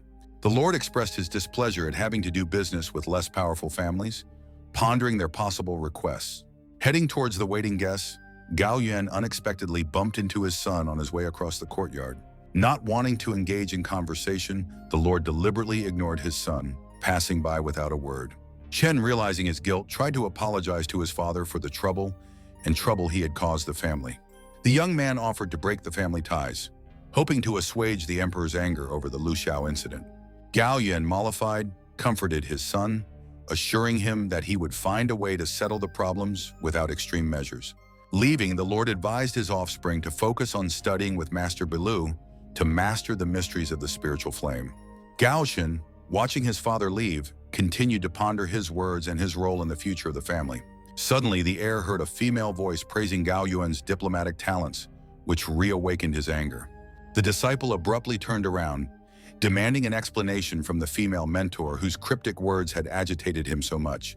Bai Lu hinted at the futility of the Lord's efforts, emphasizing that the future of their clan now depended on someone else's will. The master whispered to the apprentice that his personal fate was also threatened by outside interference. Realizing the rightness of the teacher, young Gao at first flared up, but quickly realized the gravity of the situation. Leaning over, the young man asked his mentor to help him become stronger in order to protect his family. Pearl remarked with a slight chuckle that the path to strength would be long and would require serious training. She predicted that with hard work, Chen could reach the rank of a strong adept in decades and led the frowning disciple along. Intrigued by her ulterior motives, Chen decided to directly ask about his training goals and future plans. Bai Lu, smiling, inquired the reason for such an unexpected question from her ward. The heir of House Gao expressed suspicion of the teacher's hidden intentions, given her superior strength and unexpected appearance. Admiring her disciple's insight, the mentor nodded approvingly, noting his growing observation. Lin Yun, frustrated by his failed attempt to persuade his older brother, slowly wandered through the alleys of the academy, immersed in gloomy thoughts. Suddenly, Zi Jin, overjoyed by his comrade's return, jumped out from behind a pillar and leaped at Lin Yun in a friendly manner. The classmate jokingly asked what kind of trouble Lin Yun had gotten himself into during his absence. The friends compared the peculiarities of family relationships in noble houses and ordinary families, noting the striking differences. Lin Yun was amazed to learn about the divine origins of his friend's parents, something he hadn't even realized before. Sijin explained that he had not deliberately concealed this information, but that he had never been interested in his lineage. Sijin jokingly rebuked his friend and suggested that, with such a status, he should have been more omniscient. Putting a hand on Lin Yang's shoulder, Sijin continued to question his friend about the latest developments in his family. Lin Yun's mood darkened as he told his friend about the precarious situation of the Gao family being attacked by ill-wishers after the incident with Lu Xiao. Jijin expressed doubts about the wisdom of helping the Gao family, pointing out the risk of worsening relations with other clans and the possible negative consequences. Saijin, while recognizing his provincial experience, still noted his deep understanding of aristocratic arrangements and suggested that he trusted the decision of the heads of the noble houses to preserve the Gao family. Lin Yun, surprised by his friend's insight, couldn't hold back his laughter, covering his mouth with his hand in surprise. An intrigued Si Jin inquired about the reason for the hilarity, to which Lin Yong quoted his brother about the burdens of power and the limitations of freedom. Inspired by his friend's reaction, Lin Yong resolutely declared his intention to hold the Gao family accountable for their reckless actions. Sai Jin, imbued with the idea, expressed his willingness to support his friend. Sealing the agreement with a symbolic gesture, the friends clenched their fists, ready to face the challenges of high society together. Shejin, frustrated by his powerlessness in the intrigues of the high nobility, wobbled in his chair, realizing the impossibility of helping his friend without money and influence. The young man, gripped by despair, contemplated using his parents' names to deceive the undecided nobles, hoping to gain an advantage. Unexpectedly, the empress who appeared on the windowsill advised him to abandon the idea, reminding him of the widespread popularity of his lineage. Sejin, surprised by the sudden visit, inquired about the reason for her presence and how she had managed to go unnoticed. Halion jumped into the room and explained that no one would dare to spy on her, for fear of rebellion. Taking a seat on the bed, the girl warned that she had not come for small talk, but for an important matter concerning the young man. Shijin, slightly amused, inquired about the purpose of her visit and what she wanted from him. The Empress asked a direct question about the young man's plans for the Gao family, adopting a casual pose. This unexpected question puzzled Zijin, who couldn't understand the true intentions of his high-ranking guest. She explained that the nobles, led by the Li family, intended to preserve the Gao clan, emphasizing the need for a significant force to oppose this decision. Zijin inquired about the possibility of using his true identity. Noting the difficulty in hiding it, Ling Lelay explained that the real problems lie outside of his current capabilities, emphasizing the importance of Linsong as strength and currency in the country. And since the young man is Linsong's son, is his weakness. Helion asked if the young man would be able to withstand the constant scrutiny of multiple rank 9 adepts, which made Zijin turn pale, not wanting to find out. The girl warned that prematurely revealing his identity would force her to keep him in a harem for protection. The young man was surprised at the mention of a harem, but the Empress clarified that there was food, clothing, and a bed much more comfortable than his broken one. Zijin sat down next to him and wondered if the Empress could solve the issue of the Gao family's survival, but she explained the difficulty of such a solution. Realizing the futility of hoping for the Empress, the young man began to analyze the capabilities of his friends in this matter. Remembering everyone, he realized that everyone was powerless. Helion spoke of the many opponents of the Gao family who had changed their stance after the Lin family intervened. The Empress advised that they should search for a powerful enough force to oppose the Lin family and attract supporters. She hinted at the importance of ties with the Royal Academy, which puzzled the young man, making him think about the influence of the institution. The Empress emphasized the great influence of the Academy, pointing out the many strong people and its deep roots in Tianming country. Zijin expressed concern that such power of the Academy could pose a hidden threat to national security. Helion enigmatically asked if the young man knew the principal's real name. Her strange behavior was understandable after all. His name was Helion Tiancheng, and he had a direct connection to the ruling dynasty. Zijin, realizing the importance of the situation, went to the headmaster to ask for the necessary intervention. The old man doubted the advisability of action, emphasizing the seriousness of the consequences for the state system.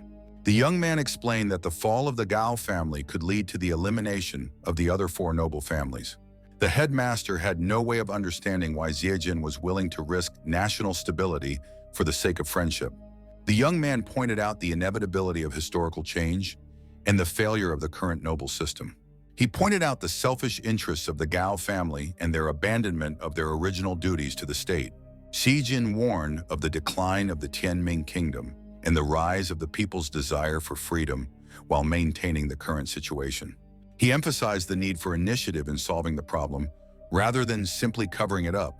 The young man suggested that Empress Ling Lelay had realized the situation before she started looking for an opportunity to change it. Zijin confidently told the headmaster that everyone involved understood the seriousness of their actions. Helion Tiancheng expressed his willingness to support the initiative, but emphasized the need for the consent of the teachers and students of the academy. Zijin was faced with the task of convincing the student council or finding a way to replace it to advance his plan. Zijin was aggressively surprised by the existence of a student council in the academy, which he had not known about before. The principal explained that the council was an important self-governing body, electing representatives and participating in the academy's decision-making. The boy realized that he could convince the current student council, but was perplexed as to why the principal hinted at the need to replace them. With a mysterious smile, the principal asked if Zijin was willing to be the key figure in the upcoming confrontation. One of the student council members was surprised at the personal visit of such an important guest, calling it a troublesome matter. Such a stunned reaction was to Lin Yun's older brother, whom no one expected to see at the academy. The student bowed, asking how he could help, and explained that he had only inherited the office of his predecessors who had finished their studies and returned to their families, so he dared not change anything. Brother Yun assured that entrusting him with the student council was the most correct of all the decisions he had made. The Lin family representative continued the conversation, hinting at the academy's position, which the student should understand without further ado. The student inquired about Lin Yu's plans, leaning slightly and lowering his voice as if he feared that they would be overheard.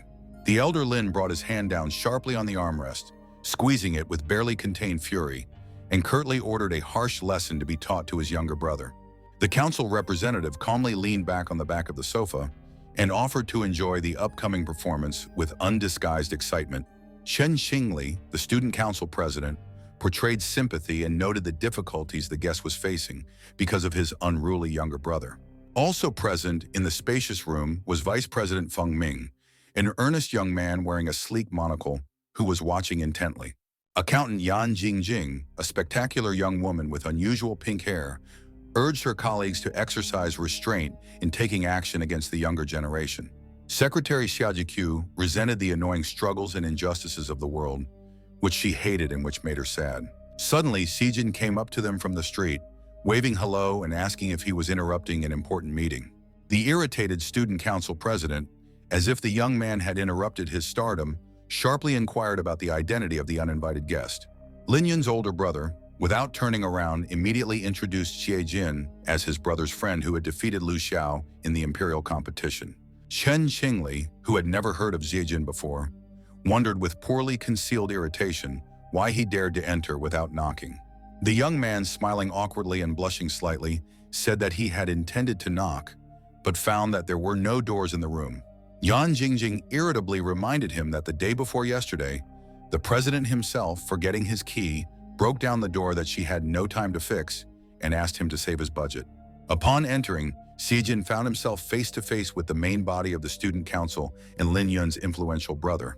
The accountant mercilessly reprimanded the president, which stunned Xijin. He could hardly believe that this powerful person was still a student. Vice President Feng Ming turned to Xie Jin with undisguised curiosity, inquiring about the true purpose of his visit to the student council. Overcoming his sudden excitement, the hero began to slowly and carefully formulate the reason for his appearance, but was abruptly interrupted. Ling Yun's backseated brother unceremoniously intervened, stating the agreement he had reached with the student council, causing the academy to refuse to support Xie Jin's initiatives. The young man objected, reporting his recent meeting with the principal and the approval he had received, confidently stating that the academy would not side with the opponents.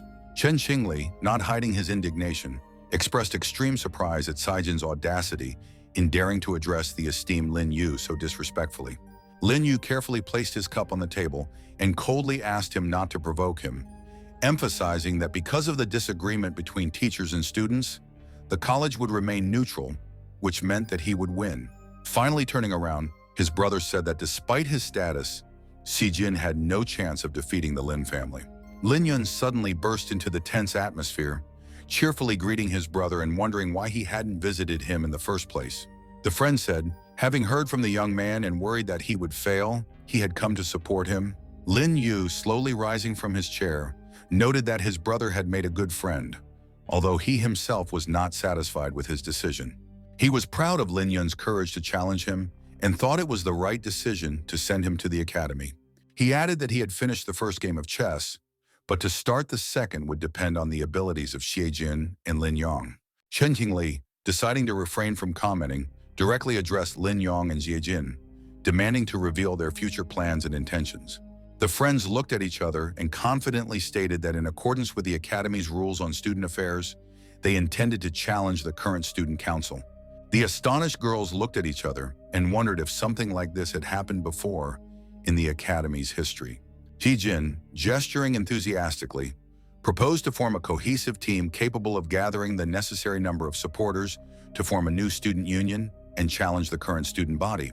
Limbo, gratefully recalling Xie Jin's past help, decisively took his hand, declaring her willingness to support his endeavor, causing Mujulan, who was jealously watching, to be clearly displeased. The princess, unwilling to give in, also grabbed the young man's hand, emphasizing that Xie Jin and Ling Yun were her close friends whom she was obligated to help in return for their past support. Hua Yi, being cautious, asked if there were additional prerequisites for college students to challenge the current council at will. Xie Jin explained that usually when the student union changes its membership, the new membership itself chooses its successor, but there is an alternative way. The young man clarified that in order to successfully challenge the student union, they would need to get the support of at least a third of all students in the college, instructing Lin Yun to take care of this aspect.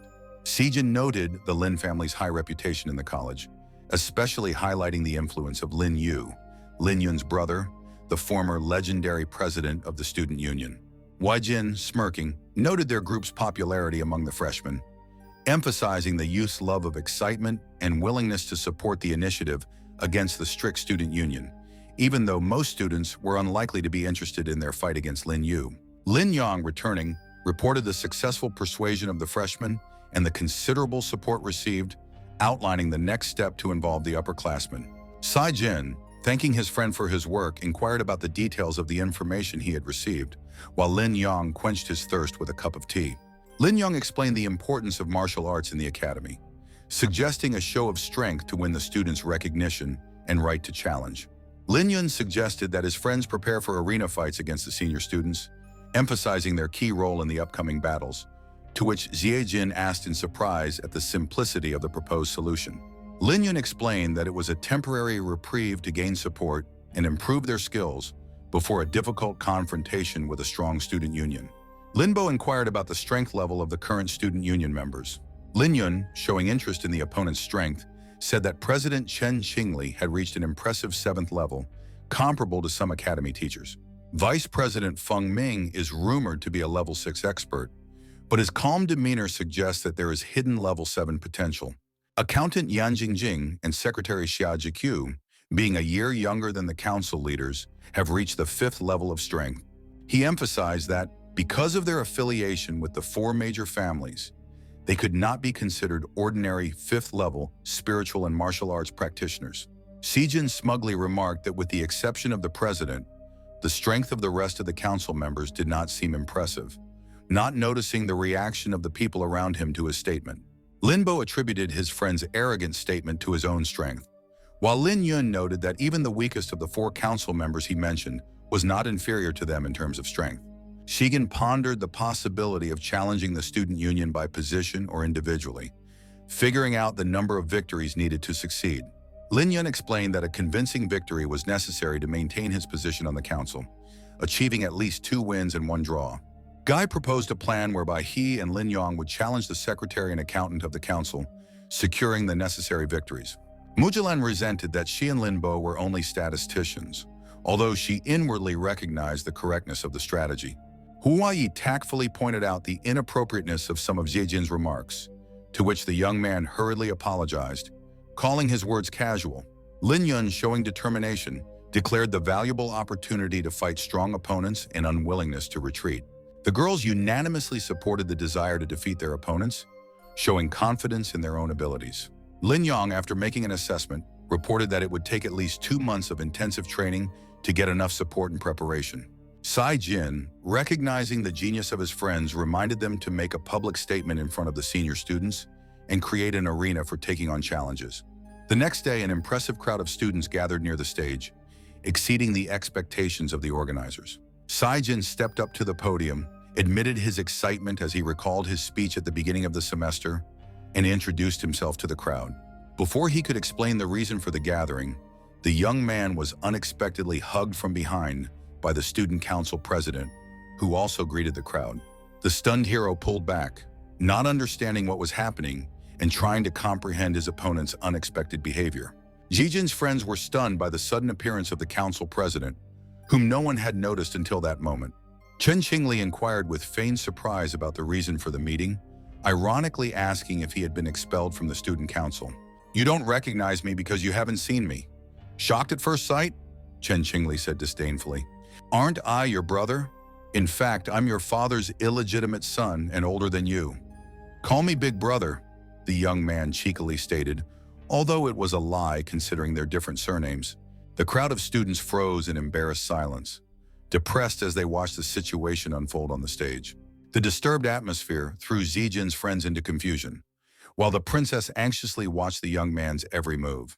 Zijin, clearly annoyed by the proximity of the student council president, got into a verbal altercation with him, to which Chen Qingli tried to reduce it to a harmless joke. The young man played along and told a fictitious story about his father's illegitimate child, hinting at a possible kinship with Chen Qingli and their resemblance. The student council president, stunned and slightly startled, incredulously interrogated about their supposed resemblance. Shijin wryly mocked his opponent's appearance, advising him to look in the mirror more often and stop fooling himself. Chen Qingli, appreciating the young man's wit, praised his sense of humor, comparing it to his own. Zijin, restraining the impulse to continue the barbed exchange of remarks, inquired about the true reason for the president's appearance. Chen Qingli nonchalantly stated his desire to simply observe, offering to leave if his presence was unwelcome. The young man, after rejecting the offer to leave, continued his speech, beginning with full confidence. "I am Xi Jin, and these are my classmates." He pointed his hand at the friends standing next to him, introducing each in turn. Lin Yun was the heir to an influential family. Lin Bo was a consummate martial artist, and Mujulan was a princess of a distant kingdom. The young man announced the decision to form a new student union and demanded that the representatives of the current council be summoned to formally announce the challenge.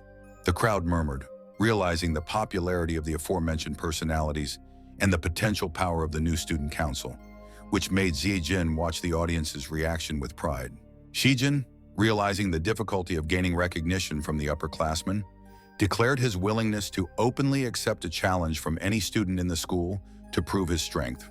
Chen Qingli, ostentatiously applauding, called the idea interesting, but immediately tried to cool the ardor of the freshmen. The student council president reminded him that a mere show of strength was not enough to qualify for the challenge and the required number of votes. The young man indifferently replied that he was confident that the majority of students would support his idea. Chen Qingli grinned and hinted at Xi Jin's misunderstanding of the essence of the student union and the sentiments of the students, thus arousing the lad's suspicion of hidden intentions.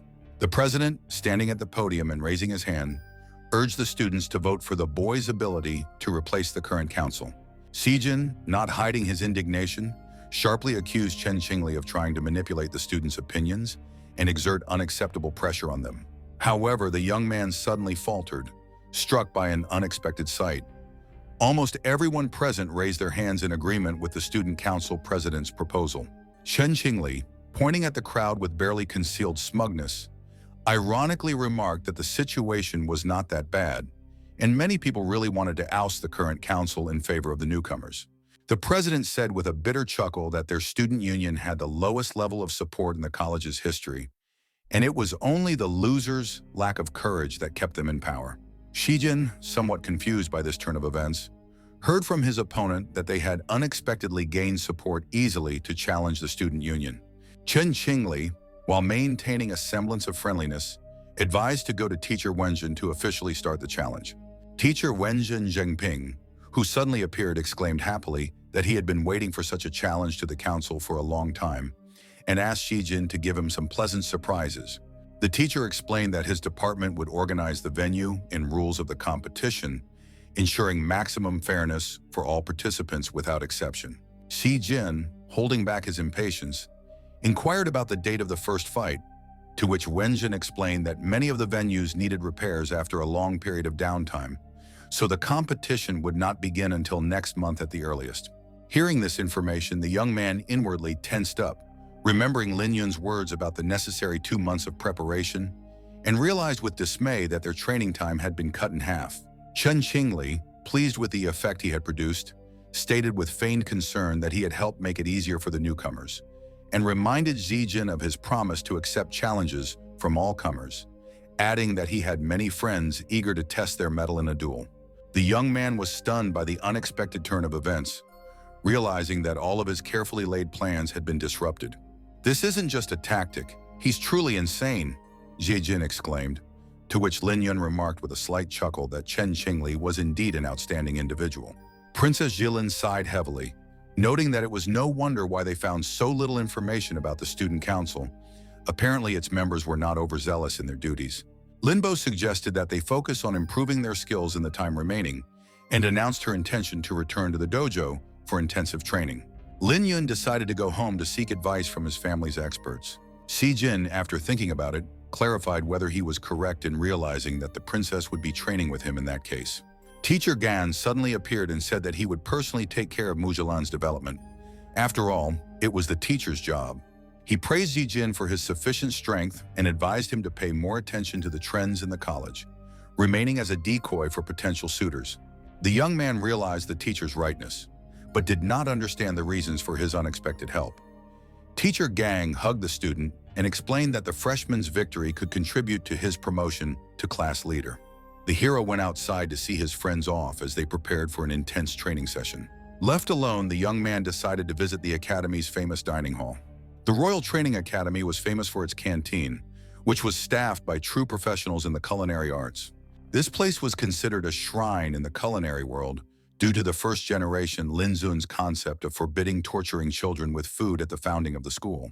The academy's dining hall attracted the country's best chefs, offering a variety of cuisines and even legendary lost delicacies. The openness of the student kitchen attracted young chefs eager to perfect their skills, raising a generation of culinary masters. Due to its location east of the imperial capital, the college became known as the Oriental Culinary Institute, becoming a center of attraction for gourmets and future chefs. Many students sought admission to the college not so much for the sake of academic achievement, but for the opportunity to enjoy the exquisite cuisine of the famous dining hall. Even the prestigious university dining hall was not without its traditional shortcomings. One of them was the sloppiness of the cooks, who, citing shaky hands, often scattered food when serving. Shijin, noticing the flying food, deftly caught all the pieces into his plate. Thanking the cook with a smile, the young man assured him that everything was fine. After paying for his lunch, Shijin caught the attention of a girl who sadly thought about having to struggle even for food. This girl turned out to be the secretary of the student council, who condemned Shijin for provoking a conflict with the council. "I can't help it. I'm a man with a big appetite. If I don't fight for my portion, I risk going hungry according to local rules," Shijin explained as he stuffed his food down his throat. The young man was surprised to notice the difference in portion sizes between himself and his interlocutor, asking about this differentiation. "What are you dissatisfied with? Do you have enough money, or are you afraid that the cooks will be cheated?" the secretary asked, pulling out money for payment. "This is the most sincere trust relationship between me and the chef," said the girl, but suddenly changed in her face as if she was ashamed. The chef, who was waiting for payment, also noticed the change in the customer's facial expression and was upset to learn that she had forgotten her wallet. The kitchen worker didn't hesitate to take away the plate of food, leaving the secretary without lunch, which caused Ziejin to remark on the cruelty of trusting relationships. Realizing that she would be left hungry, the girl looked pleadingly at Ziejin, silently asking for help. The young man had no choice but to pay for the girl's order, after which, feeling awkward, they walked away from the food stand together. Shijikyu thanked Shijin for paying for her lunch, calling him a good person and apologizing for her previous negative opinion. Shijin admitted that this was the first time he had ever been praised, causing a fleeting smile to appear on the girl's face. Shijin sat at the far table, avoiding looking at the secretary eating lunch across from him, but couldn't bring himself to eat due to the tense atmosphere and discussions about his intention to challenge the student council. Unable to stand the gossip about his possible relationship with Lin Yun, the young man jumped up, loudly urging those around him to stop or face trouble. Gradually calming down, he suddenly heard the girl ask him if he would give her the piece of meat he was holding with chopsticks if he didn't want to eat it himself.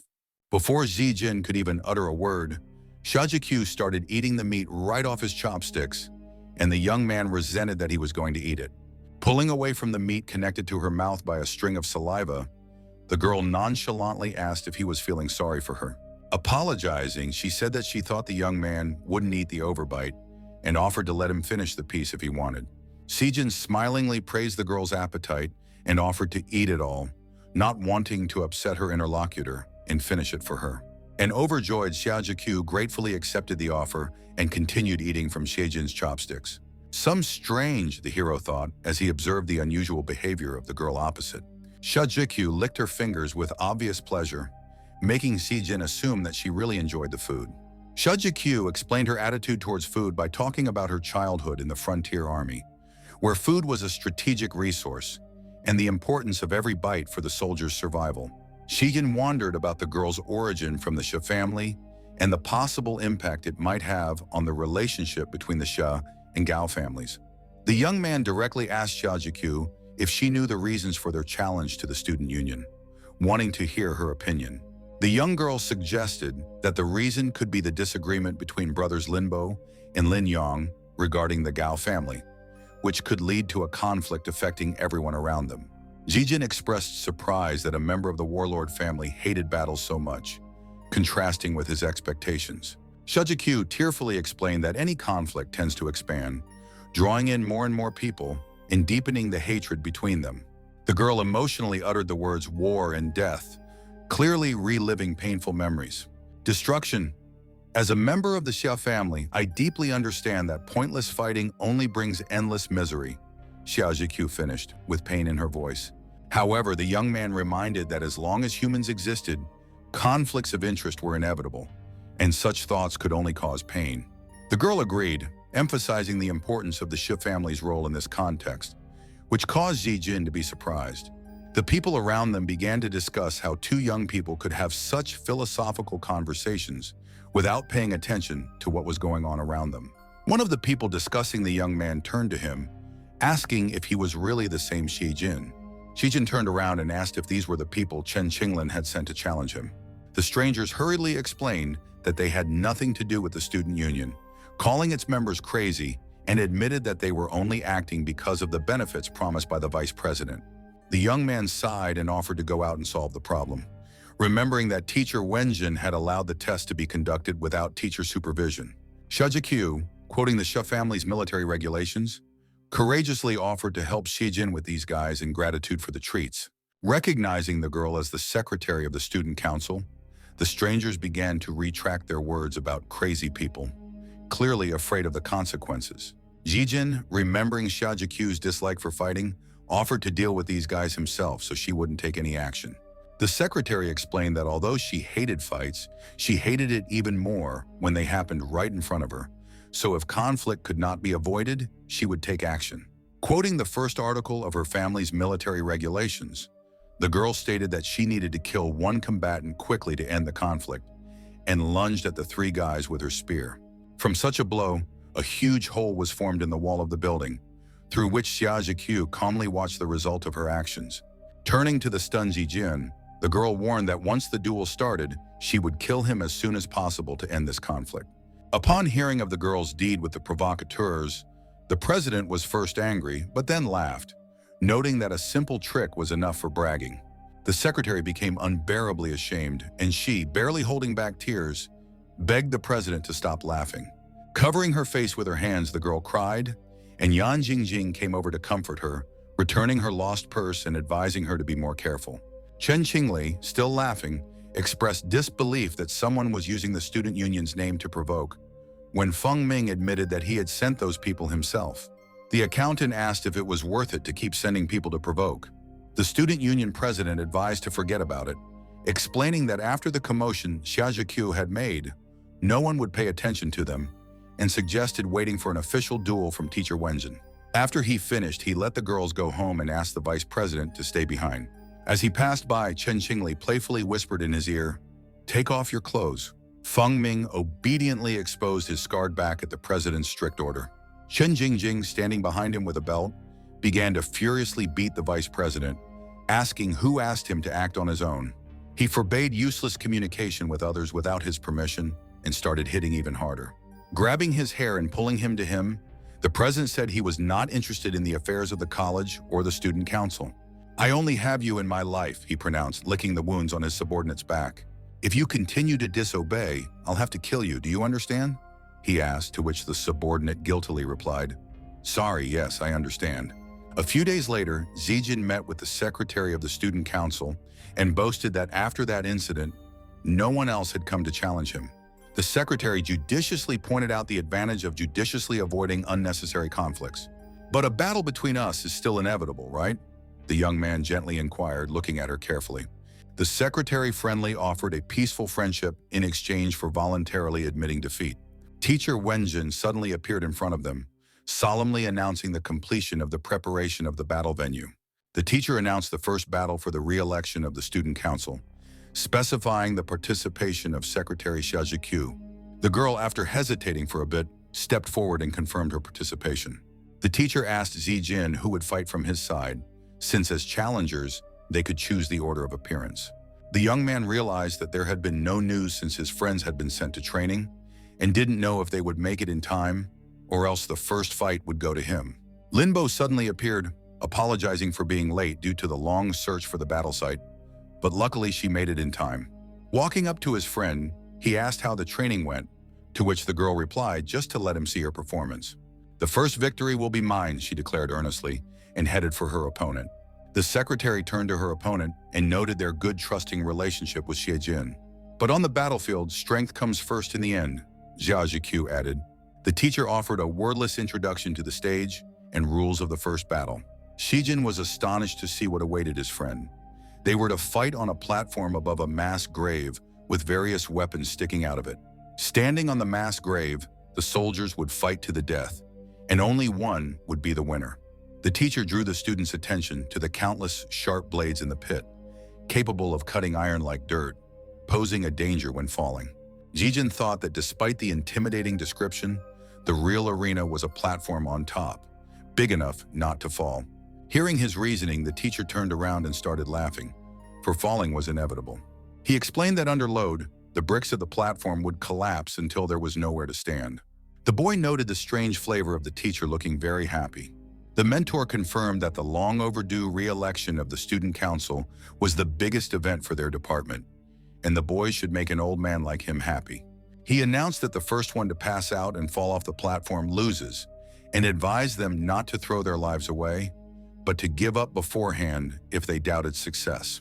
So the girls entered the arena, and the first fight on the soldier's grave began. The secretary again asked her opponent if she was willing to surrender and avoid the fight. Limbo replied that her swordsman pride wouldn't allow her to lose without a fight.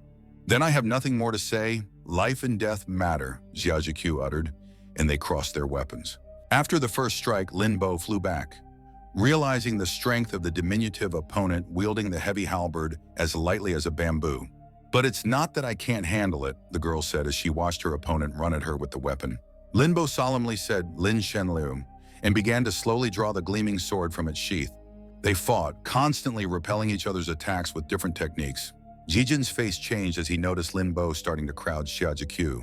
The teacher explained that the Lin Shen style, created by the talented swordsman Ling Lelay, was a set of full brutality swordsmanship skills combining strength, agility, and elegance.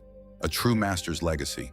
The young man noticed that the girl's sword was different from before, and from the style of Lin Shen he had studied, and wondered if the elder Ling Lelay had given her special instructions. The father asked his daughter if she knew why. Despite practicing Lin Shenlu diligently, she was unable to reach the proper height. The frustrated girl said that she was just stupid and needed to be enlightened. Her father explained that Lin Shenliu was a swordsmanship art tailored to his physical training, and by nature, a weaker daughter could not use the same techniques to unleash the full power of the sword.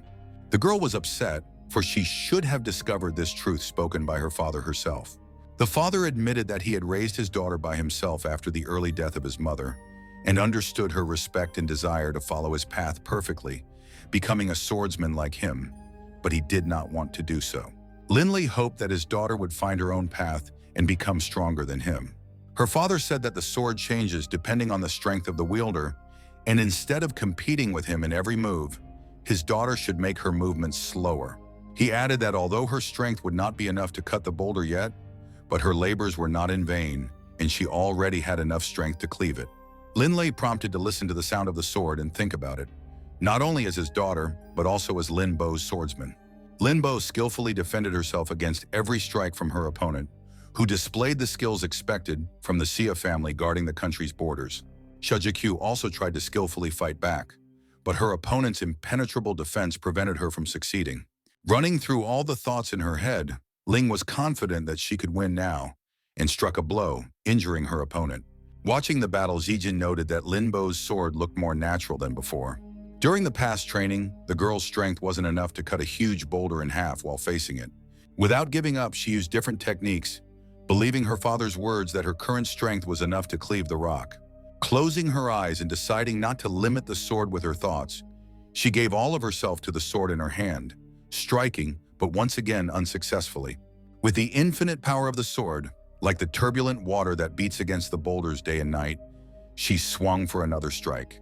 This time she succeeded, and the top of the boulder flew off from the force of her blow. The girl shouted, "Lin Shenliu!"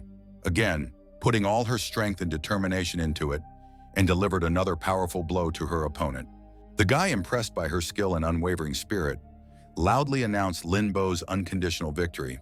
The teacher observed that Lin had found her own style of sword wielding that was different from Lin Le's, but it was still not enough.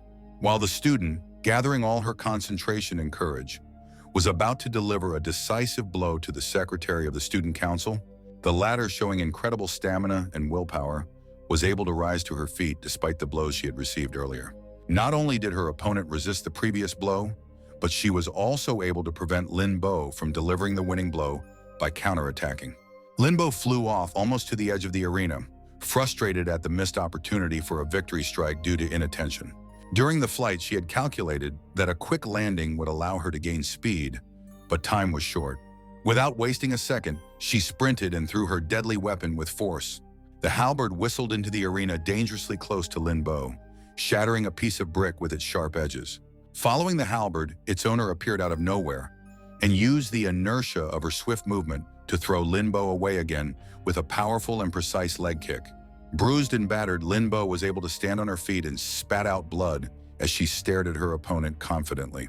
The secretary gave her another chance, gesturing for her to approach, and smiled.